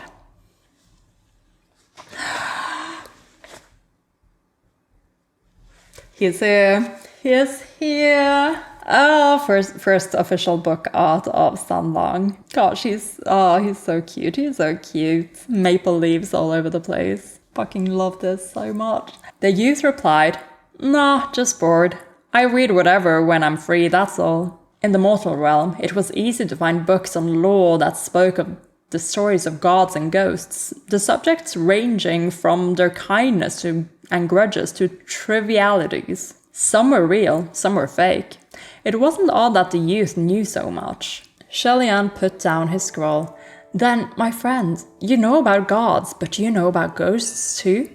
"Which ghost?" the youth asked. LIAN replied, "Crimson Rainsword Flower, Hua Chang." The youth chuckled and finally sat up when he heard that name.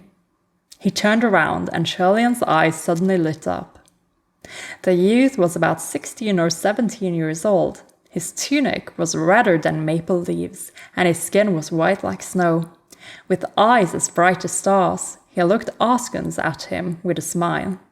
He was exceptionally handsome, but there was an inexplicable hint of wildness in his looks.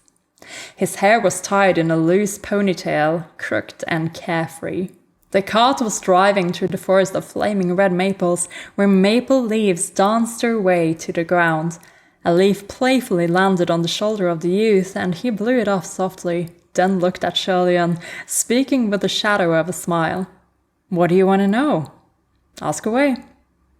He looked teasing, yet somehow possessed the perfect composure of omniscience. Though he sounded youthful, his voice was deeper than was typical for its age and was pleasant to the ears. Sitting upright on the cart, LIAN watched him thoughtfully for a moment, then said, "Crimson rains of flower evokes quite the imagery. Do you know where it came from, my friend?" Out of respect, LIAN didn't say, "my little friend." The youth sat up casually, propped an arm up on a raised knee, and fixed his sleeve. He replied, unconcerned, "Nothing major, really. Just that there was once an incident where he cleaned out the nest of another ghost, and a shower of blood rain poured down from the skies. He saw a flower was getting battered by the bloody rain, so he tilted his umbrella and shielded it." LIAN pictured it in his head, so imagining such an act of elegance under the rancid shower, and then thought about the burning of those 33 temples and laughed. "Does Huacheng pick fights often?" the youth answered. "Not often. Depends on his mood." "What was he like before his death?" LIAN asked. "Definitely not a good person," the youth replied. "What does he look like?" The youth raised his eyes to look at him when he heard the question, tilted his head, and stood up before sitting down next to LIAN. He turned the question on LIAN. Seeing the youth up close, LIAN thought that he was too handsome for words, but his beauty was deadly like a sword, sharp and mesmerizing, making it hard to stare head-on. LIAN only met his eyes for a moment and lowered his eyes in defeat. LIAN, if you can't look a man right in the face because he's too handsome, that should tell you something about yourself, just saying. He turned his head slightly and continued to ask, "If Huacheng is a big shot ghost, I'm sure he has many forms and changes often." The youth arched his brows at LIAN, turning away, and replied, "Yeah, but there are still times when he would use his real face. Of course, we're talking about his true form." It might have been his imagination, but LIAN thought the distance between the two of them seemed to be a little wide, so he turned his face back around. So you just like, you looked away because it was too hard to look at him, and now you're like, "I'm too far away from him, I better turn back to look at him." This is what gay panic looks like, before you understand that you're the gay part of it. "Then I feel his true form is probably a youth like you." The youth lifted his lips slightly. "Why do you say that?" LIAN replied, "No reason. You say whatever, and I think whatever. Everything is whatever. That's all." The youth laughed. "Who knows? But he's blind in one eye." He pointed to his right eye. "This one." That was nothing outrageous. LIAN recalled one of the many backstory versions where Huacheng wore a black eye patch to hide that missing eye and asked, "Do you know what happened to his eye?" "That's the question everyone wants the answer to," the youth replied. Others asked because they wanted to know what Huacheng's weakness was, but LIAN asked purely out of curiosity. He didn't say anything, and the youth continued. "He dug it out himself." LIAN was taken aback. "Why?" "A moment of madness," the youth answered. He could dig out his own eye when struck by madness? LIAN was now more curious than ever about this Crimson Ghost King. It couldn't have been something as simple as a moment of madness, but there were probably no more details about that story. LIAN pressed on. "Does Huacheng have any kind of weakness?" He wasn't expecting the youth to have the answer. It was just a casual question. If Huacheng's weakness was so easily known, then whatever the rumored weakness was couldn't possibly be true. But the youth answered immediately. "His ashes. If one got a hold of a ghost's ashes, one could take command of said ghost. If the ghost disobeyed, then by getting rid of the ashes, the ghost would dissolve and its soul disintegrate." This was common knowledge, but using it on Hua Chong seemed fruitless. Okay, so control the ghost, but mostly through threats then? Or does having deep physical ashes actually afford you some sort of like control, kind of like a spell? I'm guessing just through threats, but that's an interesting mechanic to just keep in mind. LIAN smiled. There's probably no one who can obtain his ashes, so that weakness is the same as having no weakness. You never know, the youth said. There are circumstances where a ghost will voluntarily give away his ashes. Like the bet he had with those 33 heavenly officials? Yeah, right, the youth scoffed. He didn't need to say the words for LIAN to understand that he meant there was no way Hua Chong would have lost. He continued. There's a custom in the ghost realm where if a ghost has a special someone, they entrust their ashes to that person. That was akin to handing over one's life to another person. Such passion. What a charming tale that would be. LIAN commented, interested. I didn't know the ghost realm had such a romantic practice. They do, the youth said, but not many dare practice it. LIAN thought as much. It wasn't only ghosts who deceived humans. There were humans who deceived ghosts too. There must be endless tales of manipulation and betrayal. LIAN sighed. It certainly is painful to think about, to have given everything for love and lose everything in return. The youth laughed out loud. What's there to be afraid of? If it were me, I'd have no regrets giving away my ashes. So who cares if they want me to disintegrate or just scatter the ashes for fun? Oh my god, watch out. LIAN grinned, then suddenly realized that they still didn't know each other's names despite having chatted for so long. My friend, what's your name? The youth raised one hand over his forehead to block out the rays of the blood-red sunset and squinted his eyes as if loathing the sun. Me? I am the third in my family. They call me Sanlang. He didn't say his full name, and it wasn't LIAN's place to ask. And he gets a little footnote here on the Sanlang. I think I'm pretty good on the Sanlang, but let's read what it says. Sanlang means third youth. It is common for peasants to name their children in numbers, while those of higher status would use the same naming conventions for familiar nicknames. Lang means man, but also becomes a term of endearment when attached to a name. It is used by women to address their husbands or lovers, akin to dear. Yeah, no new information really, but nice little footnote. I think that one's kind of important, especially if you're new to it. My family name is She. Given name is LIAN. Are you headed to Puqi village too? Sanlang lay back into the hay, put his arms behind his head and crossed his legs. Dunno. I've no destination in mind. It sounded as if there was a story behind his words, so LIAN gently asked, What's the matter? Sanlang sighed. My parents were quarreling and kicked me out. I walked for a long time, but I had nowhere to go. I almost passed out from hunger on the streets before finding somewhere at random to lie down. The clothes on the boy's back looked casual, but the material was of high quality. With the knowledgeable way he spoke and how carefree he appeared, LIAN had long since thought he was a boy from a wealthy family.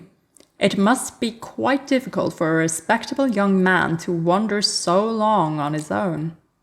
LIAN understood that feeling. Hearing he was hungry, LIAN searched through his sack but only found a small steamed bun. Good thing it hadn't turned hard yet. Want it? The youth nodded, and LIAN gave him the bun. Sanlang took a look at LIAN. What about you? I'm all right, not hungry yet, LIAN replied. Sanlang pushed the bun back. Then I'm all right too. LIAN looked at him, then split the bun in half and gave him half. You can have half, and I'll have the other half. Seeing this, Sanlang accepted the steamed bun and started munching. Watching him sit and eat a simple bun obediently, LIAN felt like he was abusing the boy. Because you gave him a steamed bun, a simple steamed bun. Oh my lord. But also, that is the scene we have on the postcard. Here we have a little fox and a little ferret stout eating half a steamed bun each in this maple grove. Oh my gosh, they're so cute. I'm just noticing now that the fox that is Sanlang is keeping its one eye closed. That's adorable. That's so cute. The ox cart drove slowly over the rugged hills as the sun gradually set and the two chatted in the back. The more they spoke, the more LIAN thought Sanlang to be an extraordinary youth. At such a young age, his diction and behavior were already mature and intelligent, calm and collected, as if there was nothing in this world he didn't know and nothing could stump him. LIAN thought he was wise beyond his years, but sometimes he would still reveal the folly of youth. LIAN said he was the shrine master of Puqi Shrine, and Sanlang asked, Puqi Shrine? Sounds like there are plenty of water chestnuts to eat. I like them. Which god is it for? Having been asked that troublesome question again, LIAN cleared his throat and said, The Prince of Shanle, you probably don't know him. The youth smiled, but before he could say anything, the ox cart suddenly shook violently. The two jerked with the cart, and LIAN reached to grab Sanlang, fearing he might fall, but just when his hand touched Sanlang, the youth shook off his hand as if burned. There was only a slight change in his expression, but LIAN saw it and thought, maybe this boy actually disliked him. They'd had such a good time chatting all this way though, hadn't they? But now wasn't the time to ponder. Don't worry, LIAN, it's not that. It's so funny that that's what you're thinking though. Like, oh, we just had such a nice time. I thought we were vibing. And now it turns out he's kind of like, disgusted with me. But don't worry, LIAN, you're fine. You're totally fine. LIAN stood up and looked around. What's going on? The old driver responded, I don't know, old Huang. Why aren't you moving? Go on now. The sun had set and the ox cart was still in the deep woods, now filled with darkness. Old Huang, the ox, just stood there, stubbornly refusing to move no matter how the old driver urged it. I can't believe that the ox has a name. We have a character name for the ox, Old Huang. That's very cute. It kept mooing, wanting to dig its head into the earth and flicking its tail like a whip. This didn't feel right. LIAN was about to jump off the cart when suddenly the old driver pointed straight ahead and screamed. Farther up the road, a number of hovering balls of green flames were popping up here and there. They gathered and burned, floating through the woods. A group of white-clad figures slowly made their way towards them, carrying their own severed heads. Seeing this, LIAN cried, Protect! Ruoye flew out from his sleeve and wrapped itself in the circle around the ox cart from above, protecting the three plus the one beast. LIAN turned back and demanded, What day is it today? The old driver didn't respond before the youth spoke up from behind. It's Shongyuan, the middle of the 7th month, when the gates to the underworld opened. He didn't check his calendar before coming out today, and it just happened to be the Zhongyuan festival. LIAN's voice dropped. Stay close to me. We've run into evil tonight. If we go down the wrong path at the fork, we'll never return. Intermission break. The figures were dressed in white prisoner garb and had no heads. It appeared they were newly executed criminals, and every one of them held a head in their hands. They wobbled slowly towards the ox cart as their heads buzzed in those bony arms. LIAN instructed the other two on the cart in a low voice. In a moment, when they approach, do not make a sound. Sanlang tilted his head. Gaga! We got a Gaga. Should I keep a tally for Gagas? I think I should keep a tally for Gagas. I'm hoping it's gonna be pages and pages long. What color to use for Gaga tallies? Let's do pink. Pink for Gagas. And we're up to 1. I think we might have lost some in translation though from Chinese to English, because sometimes subjects will be replaced with pronouns just automatically for a smoother sort of sounding English. But I don't know. So let's count the Gagas in the English edition of TGCF. We're up to 1 in volume 1. Gaga, I can't believe you're a man with superpowers. He sounded greatly interested, and LIAN replied, Not really superpowers, I only know a few tricks. They can't see us now, but it's hard to say whether they will when they get close. That old cart driver's eyes were already wide with fear after seeing the flight of the silk cloth, and now that they were headless walkers, his eyes were about to roll back in terror. He shook his head repeatedly. No, no, no, no, I don't think I can hold my voice in. Daoshang. Daoshang Gege. Daoshang Gege. Yeah, I have that stuck in my head. I made a Gege compilation once and ruined my own brain with it. Taozhang, what should I do? Then there's another way. I apologize in advance. LIAN swiftly swung his hand and tapped a point on the old man's back, and instantly the man slumped and passed out. Kinda need this trick for when you need to go to bed, but you can't fall asleep. LIAN caught him lightly and laid him down flat on the ox cart while he himself assumed the driver's seat.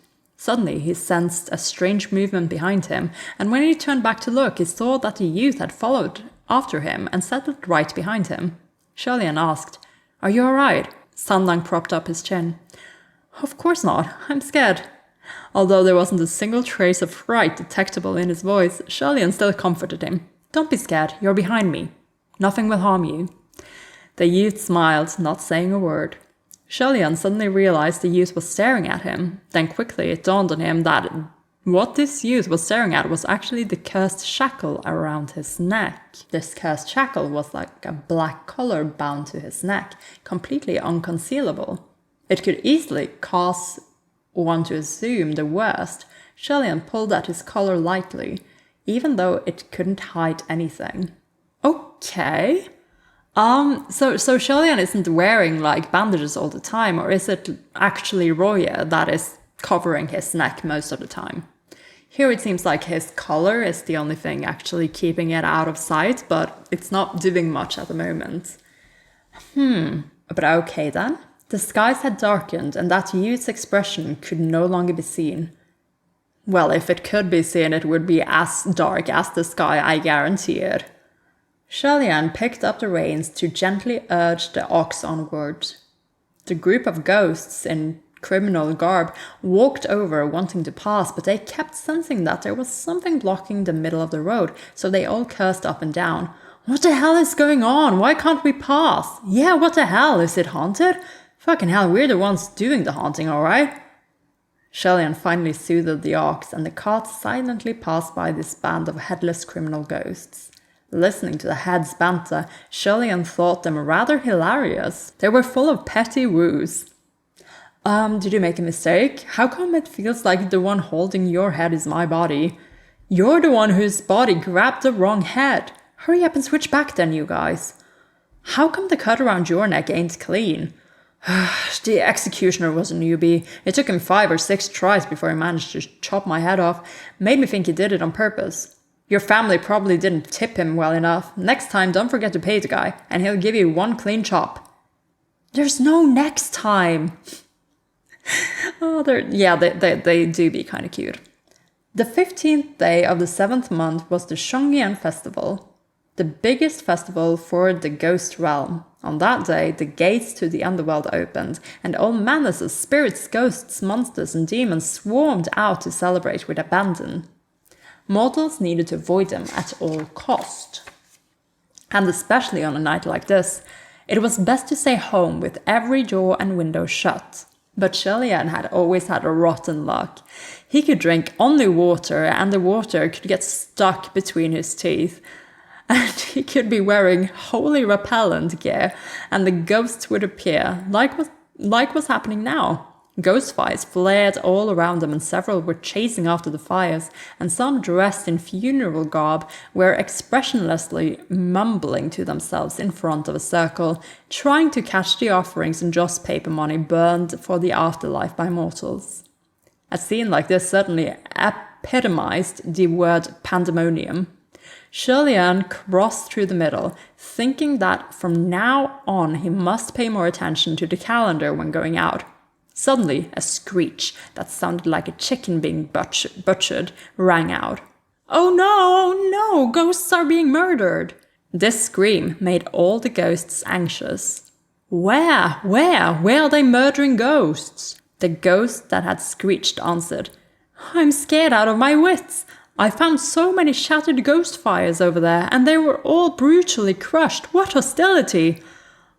Is this like, will it be implied that Hua Cheng did it? Because in the Donghua, it was obviously him who did it. Let's have a look. All shattered? Then they're truly beyond saving. That really is too much. Who did it? Could it be? Have we been infiltrated by monks and cultivators? The band of headless people started shouting. Oh, now that you mention it, weren't we just blocked by something on the road with no way of passing? Could that have been... Where? Right there! Shillian cried, oh no, mentally. The next second, a large group of nefarious beings surrounded the ox cart, each of their faces savage. They threatened maliciously. I smell the steaming scent of the living. They couldn't hide any longer. It was already unreasonable for a live human to crash in on a band of ghosts on Zhongyuan festival, as if Shillian actually wanted to fight such a large mob of creatures. He urged the cart onwards and shouted, go! The ox was terrified and was already stomping its hooves anxiously while it stood. Once it heard the shout, it didn't need to be ordered twice before it pulled the cart into a mad dash. Shillian didn't forget to grab at the youth sitting behind him. Sit tight! He withdrew Ruoye and conveniently whipped out the path of escape. An ox cart suddenly revealed itself amidst a circle of ghost fires and dashed out of the siege. The green-faced, teeth-baring, missing-limbed ghost screeched behind the cart. There really is a cultivator. Damned cultivator is tired of living. A live human actually dared to crush our Zhongyuan gathering? You can't blame us for anything. Get 'em! Shillian was gripping onto the reins with one hand, as his other hand fumbled out a large handful of paper talismans and threw them onto the ground. Hinder! Those were stumbling talismans, excellent tools for escape. A small series of rumbling noises could be heard. With every rumble, an obstacle was set up for that band of ghosts. It would stall them for a short time, but only a short one. Despite using up so many talismans, it wouldn't even be half of an instant's time before they caught up. Shillian was driving the cart down the mountain path in an escape like his rear was on fire when he suddenly called out, Stop! Turns out that old ox had pulled the cart to a fork in the road. Shillian saw there were two pitch-black mountain paths ahead and immediately pulled on the reins. Now we had to be extra careful here. On the night of the Zhongyuan festival, sometimes when people strolled, they might discover a road that had never existed before. Such a road should never be taken, because if they walked the wrong one, they would enter the ghost realm and never return.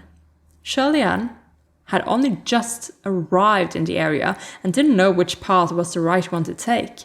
Then he remembered that besides the large bag of junk he'd collected, he'd also purchased some miscellaneous items, including a fortune shaker. So he thought, why not shake out the fortune to decide? Thus, he fumbled for the fortune shaker and shook it in his hand with a clattering sound, mumbling as he shook, By the heaven official's blessing, no paths are bound. The great road leads to heaven, one to each side. May we go our separate ways. The first stick left, the second stick right. We'll take the path with the best fortune. Just as the words left his lips, clack, clack, 2 sticks fell out of the shaker. But when he picked them up and looked, he fell silent. The worst of bad luck. Both sticks were the worst of bad luck. Both roads were perilous. So didn't this mean they were going to die no matter what? Shillian felt a little exasperated and shook the shaker furiously once more with both hands. Dear Fortune Shaker, this is our first meeting. Why are you so heartless? I'm going to try again. Please let me face this time. Clack, clack, 2 sticks again. And when he picked them up, they were both still the worst of bad luck. Let me try, Sanlang spoke up suddenly. It couldn't go any worse than his anyway, so Shillian passed the fortune shaker over. Sanlang received it with a single hand and casually gave it a shake. Out fell 2 fortune sticks, and he picked them up and handed them to Shillian without even so much as a glance. Shillian gave them a look, and they were both amazingly the best of luck. He couldn't help but be awed. Since he first reached such a state of misery, it seemed that oftentimes those around him would also have their fortunes affected by his crummy luck. Who knew if that was actually true, but either way, it was a complaint he had heard frequently. Yet this youth wasn't affected in the least if a casual shake could let him shake out 2 of the best of fortunes. Since both fortune sticks showed the best of good luck, LIAN picked a path randomly and drove the cart as he praised sincerely. "My friend, your luck is really quite good." Sanlang casually tossed the fortune shaker in the back and smiled. "Really? I think my luck is pretty good too. It's always been so." Having heard him say it's always been so, LIAN thought that the difference between people was truly as great as heaven and earth. After running for a while, wails and hollers could suddenly be heard from all around. "Caught him! He's here! Everyone come here! That damned cultivator is here!" Ghost head after ghost head popped out. LIAN spoke up. I can't believe we still picked the wrong path." The effect of the stumbling talismans was over. They were still surrounded after all. There were at least 100 in this mob of nefarious beings, surrounding them in a wave after wave. And the numbers were still increasing. LIAN really didn't know why there were so many inhuman creatures gathered here, but there wasn't any time to wonder. LIAN said warmly, "It wasn't my intention to disturb everyone. I pray you will show us mercy." The headless ghost spoke up. "Stinking cultivator, why didn't you show mercy first? The one who broke and dispersed a bunch of ghost fires over there was you, wasn't it?" LIAN replied innocently, "It wasn't us. Truth to be told, I'm but a lowly scrap collector." "Don't try to argue. What kind of scrap collector looks like you? You're clearly a cultivator. And besides you, the cultivator, who here could do such a cruel thing?" "It doesn't take a cultivator to break and disperse ghost fires," LIAN reasoned. "Then who could it be? Ghosts?" LIAN quietly tucked his hand into his sleeves. "That's not impossible." "Damn cultivator, you... The band of ghosts, who were roaring with mockery, suddenly stopped in their tracks. LIAN wondered aloud. "What about me?" He might have asked the question, but they weren't just stopped in their tracks now. They all stared at LIAN as if they were seeing something exceedingly terrifying. Their mouths were either gaping, open, or shut tight, and a number of the heads held in the felon's hands were even dropped onto the ground. LIAN ventured again. "Everyone, are you all..." Yet unexpectedly, before he finished his question, the band of ghosts all fled the scene, like the wind blowing away remnants of clouds. LIAN was baffled. What the... He hadn't even taken out that bundle of talismans he clutched in his hand, inside his sleeve yet. And he was found out? Were they really that sharp? And they weren't even particularly powerful talismans either. LIAN felt incredulous. Was it really him they saw, or something behind him? But there was only the passed-out ox cart owner and that carefree red-clad youth who was still propping up his cheek. Seeing him look over, Sanlang smiled and dropped his hand. "Daoshang, you're amazing! You scared all those ghosts away." LIAN smiled back. "Really? I didn't realize that I was actually this amazing." Then he pulled at the reins a couple of times and the wheels of the ox cart began to roll slowly once more. The road after that was smooth, and there wasn't even an hour before the ox cart slowly pulled out of the forest and came to an open mountain path. Down below the hills, the warm glow of lights illuminated Puqi village. That really was the path of the best of luck, with a close call but no actual danger. A night breeze brushed by, and LIAN turned his head back once more. Sanlang seemed to be in a very good mood and had lain down, watching the moon with his hands pillowed behind his head. Beneath the faint moonlight, the youth's complexion looked surreal. After a moment of hesitation, LIAN smiled. "My friend." "What is it?" Sanlang replied. "Have you ever had your fortune told?" LIAN asked. "No," Sanlang replied, turning to face LIAN. "Do you want me to give you a session?"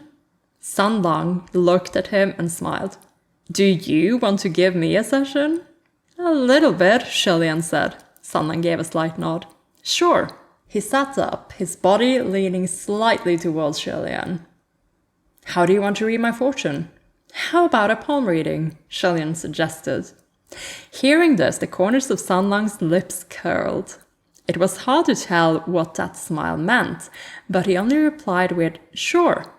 Then he extended his left hand to LIAN. This left hand was long and shapely, clean and elegant, a beautiful hand. Okay, first legs, now hands. It wasn't a soft and meek kind of beauty, rather. There was strength hidden beneath the muscles. It was a hand that one wouldn't want to have choking their throat. LIAN was careful not to touch Sanlang due to the slight change in the latter's expression the last time they had touched, so he simply looked down to study the hand up close. The moon above was bright, but not too bright. Even in the midst of night, it wasn't too dark. LIAN thoroughly scrutinized the hands before him as the ox cart languidly climbed the hills. The wheels and the wooden shafts creaked as they rolled. So, Sanlang asked. LIAN took his time, then slowly said, You've got a good hand. Oh yeah? How so? Sanlang asked. LIAN raised his head and said warmly, You have a strong character, extremely stubborn, but whenever you run into obstacles, you remain true to yourself and manage to transform the bad to good. You have a limitless well of good fortune, my friend. Your future is bright and full of success. All of that was complete bullshit. Made up on the spot. LIAN had never learned palmistry. Once upon a time, when he was still banished, he often regretted not learning palmistry or face reading from state preceptors at the Royal Holy Temple. If he had such skills, then earning pennies on the street wouldn't have been so hard. And he wouldn't have to busk or shatter boulders on his chest. What he really wanted to see wasn't the fortune of this youth, but rather whether his hands had fingerprints and palm prints. Normal ghosts and monsters could fabricate fake bodies and pretend to be human, but their craft was rough and often overlooked minute details, such as fingerprints and palm prints. However, the body of this youth appeared altogether normal, with clear palm prints, and there was no sign of magic undulation around him. If he was a ghost in disguise, then he had to be of a caliber greater than a Roth to create such a flawless disguise. But why would a ghost king of such special status spend his time traveling with LIAN on an ox cart to visit Puqi village? You tell me, LIAN. You tell me. Like, I know it's maybe not obvious to you, but I think he might like his face. Look at his face. He's a little bit gone on you, just a little bit, maybe a little bit, little, tiny bit. Just as heavenly officials were always busily working like machines, ghost kings should have their hands full too. LIAN pretended to be confident in his fortune-telling and sweated through his bold-faced lies until he couldn't come up with anything else. Sanlang watched him unblinkingly the whole time, sitting through his nonsense with an intrigued smile, chuckling under his breath. Got any more, huh? Sanlang asked. No way, what more did he want LIAN to make up? Is there something else you want me to look at? Don't fortune-tellers always talk about love and marriage? Sanlang asked.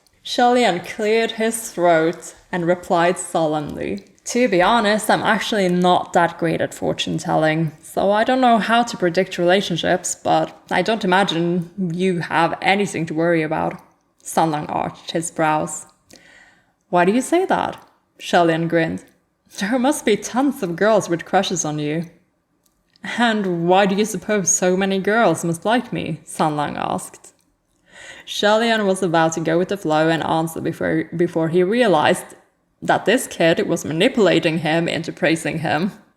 Helpless and amused, LIAN didn't know what to say and rubbed his forehead. Sanlang?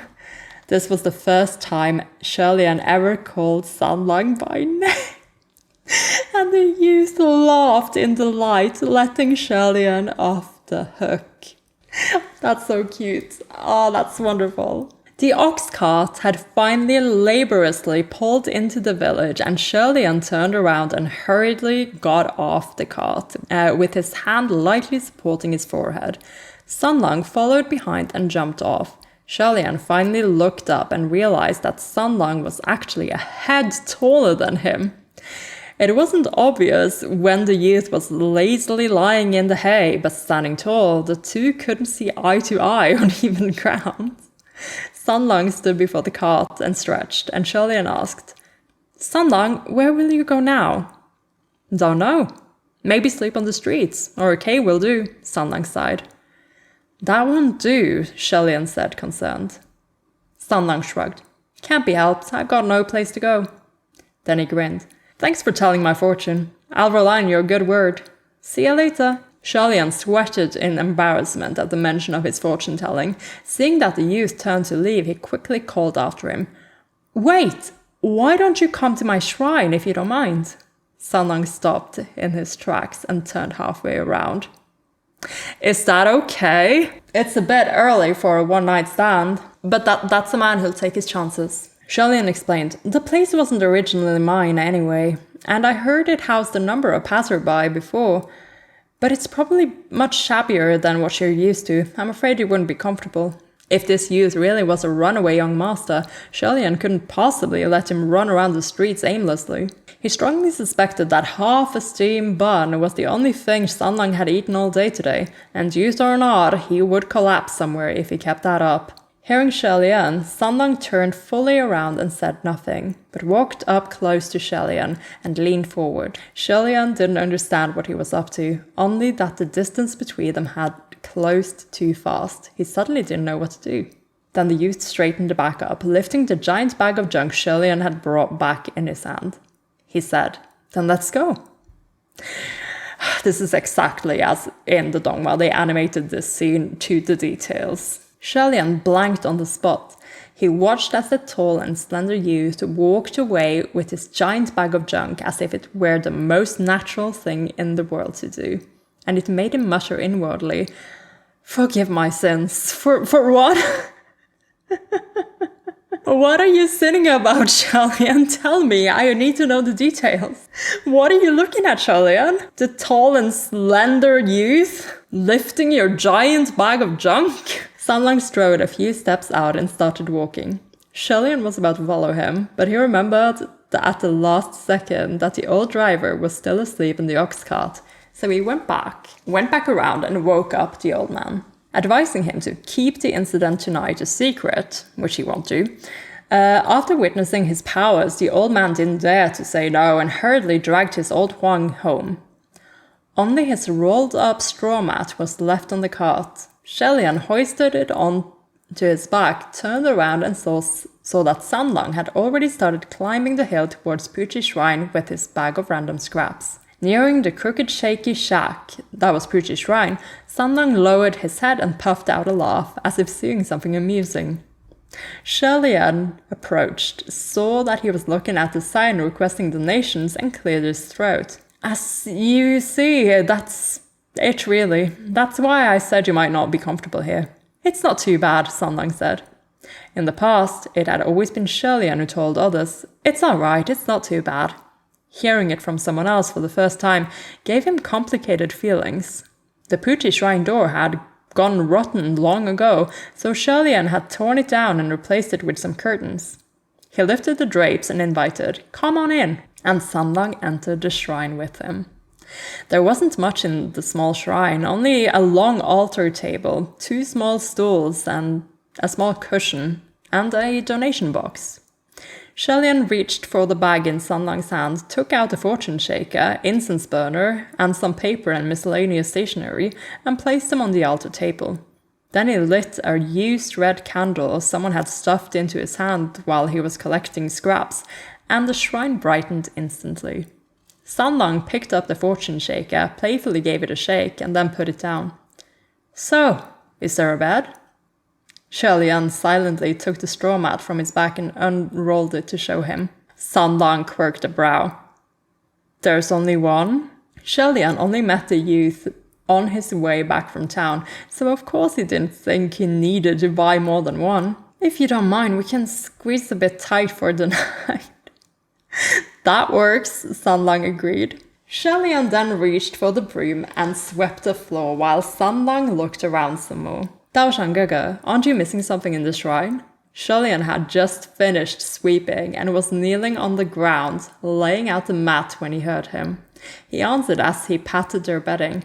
Other than followers, I don't think there's anything missing. Sanlang crouched down too, a hand propping up his chin. What about a divine statue of the god?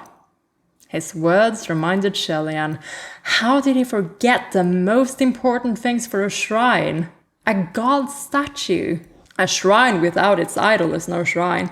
Although one could say the god himself was present, he couldn't possibly just sit up on the altar all day every day.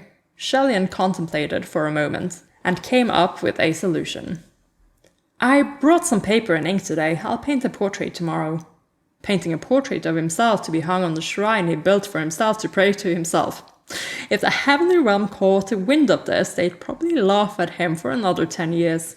But the cost of commissioning a sculpture was rather hefty, and it took time too, so LIAN would rather be laughed at for 10 years and save the money.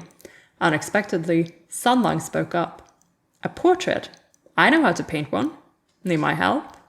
In this situation, like they're laying out the straw mat about to go to bed, like, are you gonna paint him like one of your French girls? I need to stop with the Titanic jokes. I've made too many of them in my Dongma reaction already. Startled, LIAN smiled. Thanks, but I'm afraid you don't know how to paint the Prince of Shande, am I right? After all, most of his portraits had been burned and destroyed 800 years ago. No matter how many were left now, not many people would have seen them before. Sanlang replied, Of course I do. Weren't we talking about him earlier on the cart? LIAN remembered the conversation. That was indeed the case. Earlier he had said, You probably don't know him, but Sanlang did not respond. Hearing him speak now, LIAN was amazed. He finished with the bedding and sat up straight. Sanlang, don't tell me you really do know him. Sanlang sat down on the mat and replied, I do. The expression and tone of voice of this youth when he spoke were both very interesting. He was always smiling, but one could never tell whether his smiles were genuine or if he was actually mocking the other party for being too slow to keep up with the conversation. Having listened to him chat on the way back, LIAN was rather interested in Sanlang's appraisal of him. LIAN moved to sit next to him and asked, So what do you think about this Prince of Shande? Both men looked at each other under the lamp. The flame of the red candle flickered slightly. Sanlang had his back to the candlelight, and it was hard to see his exact expression with his eyes, immersed in shadows. After a moment he replied, I think John Woo must really dislike him. LIAN wasn't expecting this answer and was taken aback. Why do you think that? Why else would he have banished the prince twice? Sanlang replied. LIAN smiled a little and thought, Indeed, the thinking of a child. He lowered his head and slowly removed his belt. I don't think it has anything to do with likes or dislikes. There are many things in this world that can't be explained that way. LIAN turned around, removed his white boots, and continued. Besides, one needs to be punished for making mistakes. The Heavenly Emperor was simply doing his duty both times. Perhaps, Sanlang responded non-committally. LIAN took off his outer jacket, folded it, and was ready to place it on the altar table. Wanting to say more, he turned around, only to see Sanlang's eyes staring at his feet. It was hard to describe that gaze. It was icy but searing, scorching but with a hint of chill. LIAN looked down and immediately understood. On his right ankle was a black cursed shackle. The first curse was firmly locked around his neck, and the second was tightly fettered around his ankle. Both curses were placed in areas not easily concealed. In the past, if anyone asked, LIAN would lie and say they were for training purposes, but Sanlang probably wouldn't be so easily placated. However, Sanlang only stared at his ankle for a while without saying anything, so LIAN lay down on the mat, not worrying over the issue anymore. The youth also obediently lay down next to him, but he didn't remove a single article of clothing. LIAN figured Sanlang was probably not used to sleeping on the floor like this and thought perhaps he should find a way to get a bed after all. Let's rest. LIAN softly blew out the candle and all became dark once more. Little break, not done with the chapter yet, but oh my lord. We got the one bed scene. We've gotten through the one bed scene. And now we're gonna wake up to the do you like the picture I drew of you scene? Early next morning, when LIAN opened his eyes, Sanlang wasn't next to him. He looked up and stopped, stunned. On top of the altar, there hung a portrait. It was a portrait of a man with a golden mask, dressed glamorously in extravagant attire. There was a sword in one hand, a flower in the other. It was a beautifully and vividly painted portrait of the god-pleasing Prince of Chandler.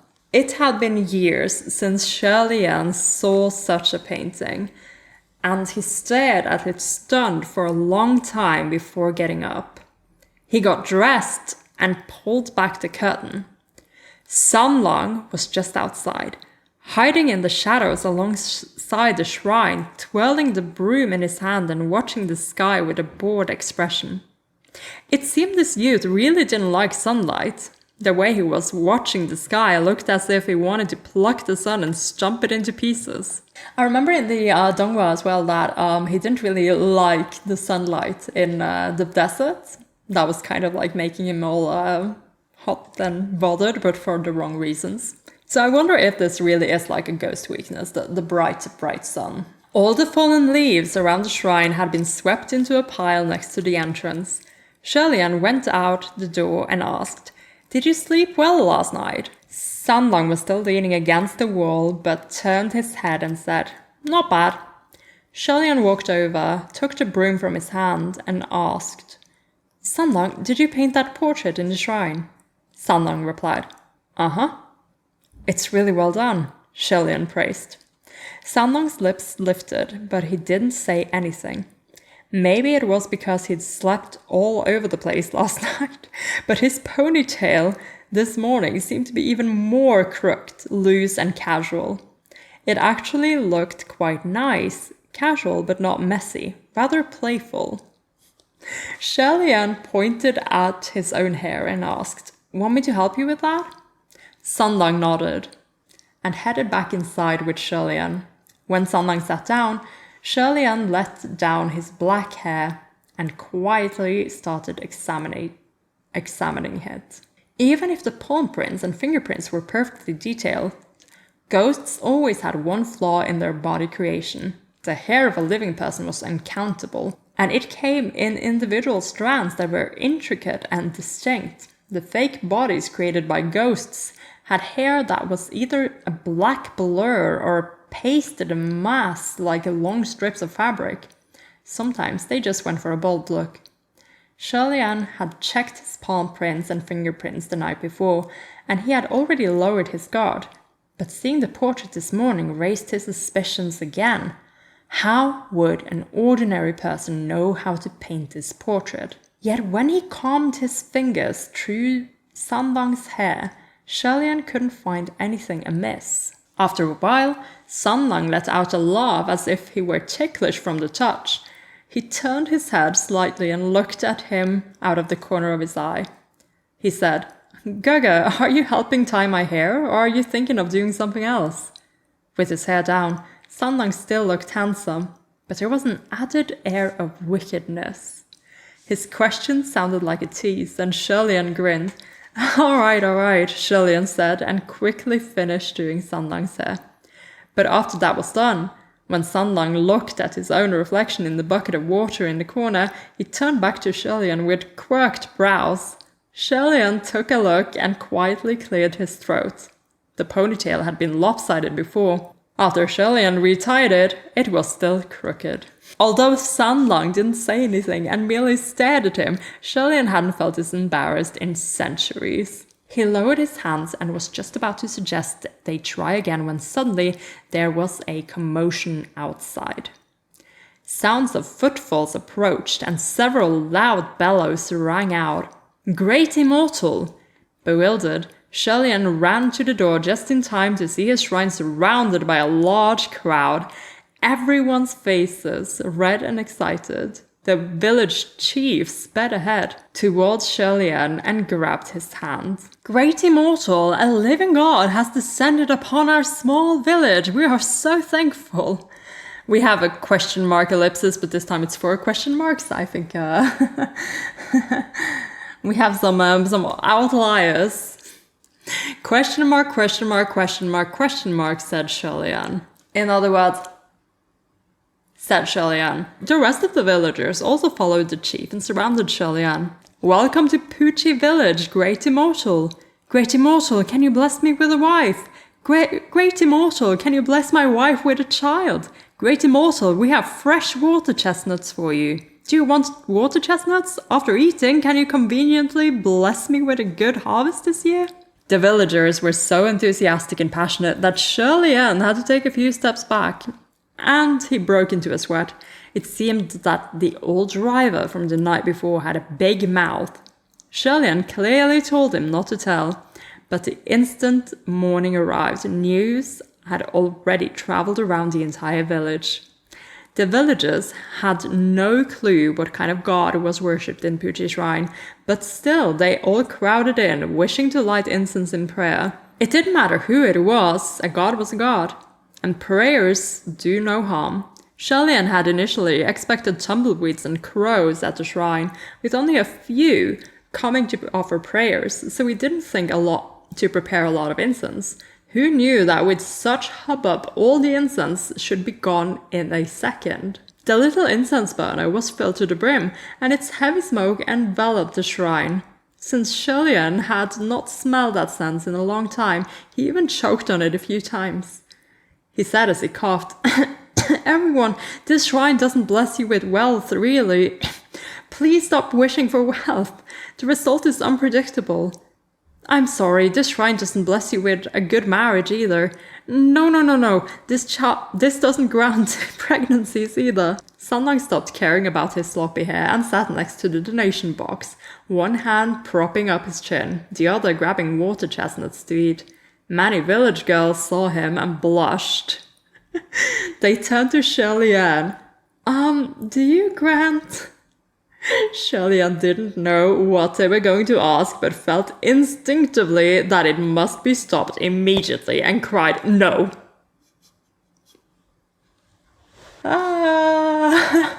Instinctively, LIAN? Instinctively protecting your man-to-be? When the crowd finally dispersed, the altar was filled with fruits and vegetables and even rice and noodles. No matter how this had happened, it was still an abundance of offerings. LIAN swept the floor and took out the trash, and Sanlang followed him out. The shrine is doing pretty well. LIAN shook his head and kept sweeping. This was an unexpected turnout. Normally there shouldn't be more than 1 or 2 passerby a month. How can that be? Sanlang asked. LIAN glanced at him and smiled. This was probably thanks to your good luck. Saying so, he recalled that he wanted to change the door curtains, so he took out a new curtain to drape over the front entrance. He stepped back to look at his work and noticed that Sanlang stood still before it. What's wrong? Sanlang stared at the curtains thoughtfully. Following his gaze, LIAN realized he was looking more at the seal drawn onto the fabric. It was a seal that LIAN had drafted in passing before, one that was complex and imposingly well knit. Originally, it was for warding off evil and shielding from intrusions, but since it was LIAN himself who drew it, who knew if it might attract bad luck instead? Since there was no door though, it was still safer to have a protection ward just in case. Seeing the boy fixed in place before the curtain with the seal, LIAN's mind stirred. He called out, "Sanlang? Could it be that the seal had blocked Sanlang out of the door, preventing him from entering the shrine?" And that is the end of chapter 6 of Heaven Official's Blessing. They made that little moment a little bit of a cliffhanger, though in the Donghua it was actually more of a just very easily passed by. Sanlang leaves for a bit, comes back with materials to make a door. And I'm guessing the thought here is Hua Chang sees this curtain and is like, this is not going to protect against anything. We need a proper door. We need something that would actually protect the shrine when I am not here to do it. That's what I'm guessing might be his train of thoughts here.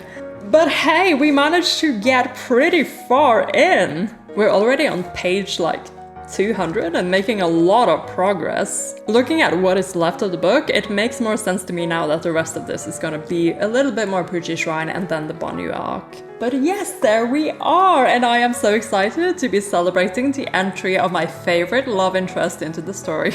It is he. The Sandian agenda is running strong.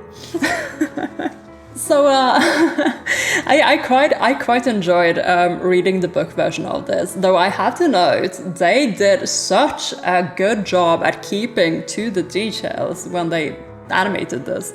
Like, there is hardly any differences besides the fact that the door is not made yet. It's gonna be made soon, but it wasn't made yet by the time all the worshippers showed up. But a lot of the other things are in here. Like, I can barely think of any differences. One difference being the girls looking at Sanlang. I'm like, yeah, I get it, girls. I get it, girls. However, he's got a man. He is oh, that was great. That was great fun. Another thing I guess we learned is that one of the first things Shelian looks for when he sees Sanlang is his fucking legs, his boots. So that's it then. That's Shelian's type. Long booted legs. We figured it out. We figured you out, Shelian. Gosh, I already know that there are so many like band AUs, motorcycle AUs. Oh my gosh, he's like, I already feel this. Fandom is putting Sanlang in those boots and we are doing it right. It's like catnip for Shelian. But yes, again, I think I made comments about most of the things that I found interesting. I am super excited to hear what you guys have to say about these couple of chapters. I guess the one thing I was a bit miffed about not seeing is the indication that Feng Xin had a hand in the deletion of Shelian's death. Like, is that a thing in the books? Is that something that is brought up later?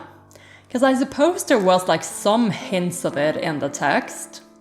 Now, there was like a few different factors for why this ended up happening. But like, Shelian had to wait around for a bit because the guy who was supposed to give offerings in return for the help of finding his daughter was so sad for a while that he forgot about it. Mood.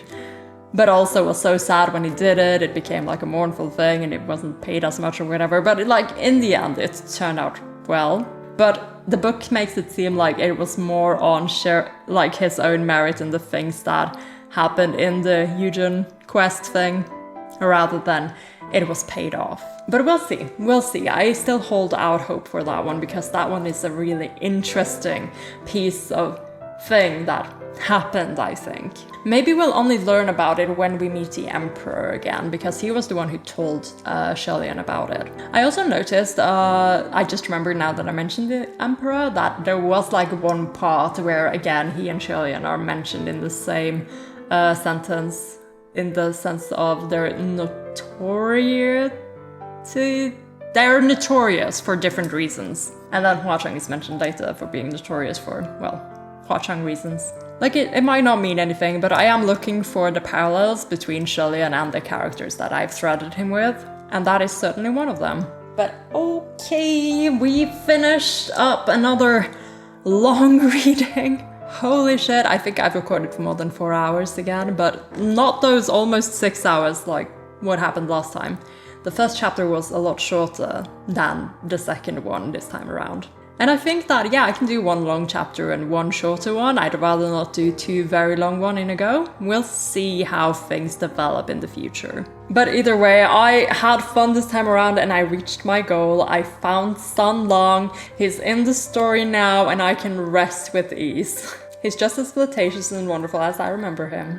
I guess one thing to note is just how much time LIAN spends describing him as being so things. All positive things, mind you, like how well he looks doing this and that and so on. Like LIAN, even if you don't know, we know. Like, it's so obvious you think he's cute, and I saw you chasing off those girls. I saw you. Like, do you even know you're doing it? Do you even know why you're doing it? Day 2, we're still waiting for that little hint of a gay awakening.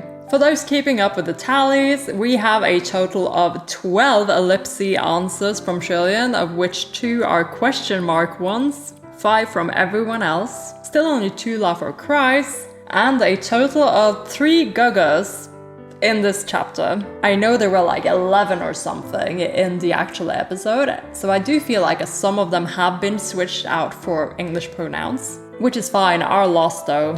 But I'll try and keep up this list if I can remember to and see how far we can get with it. Now I'm looking forward to the discussions with you down in the comments or in my Discord server. The link will also be down in the description. Let me know what you thought about the chapters, and most importantly, are you team LIAN or team Ruoye?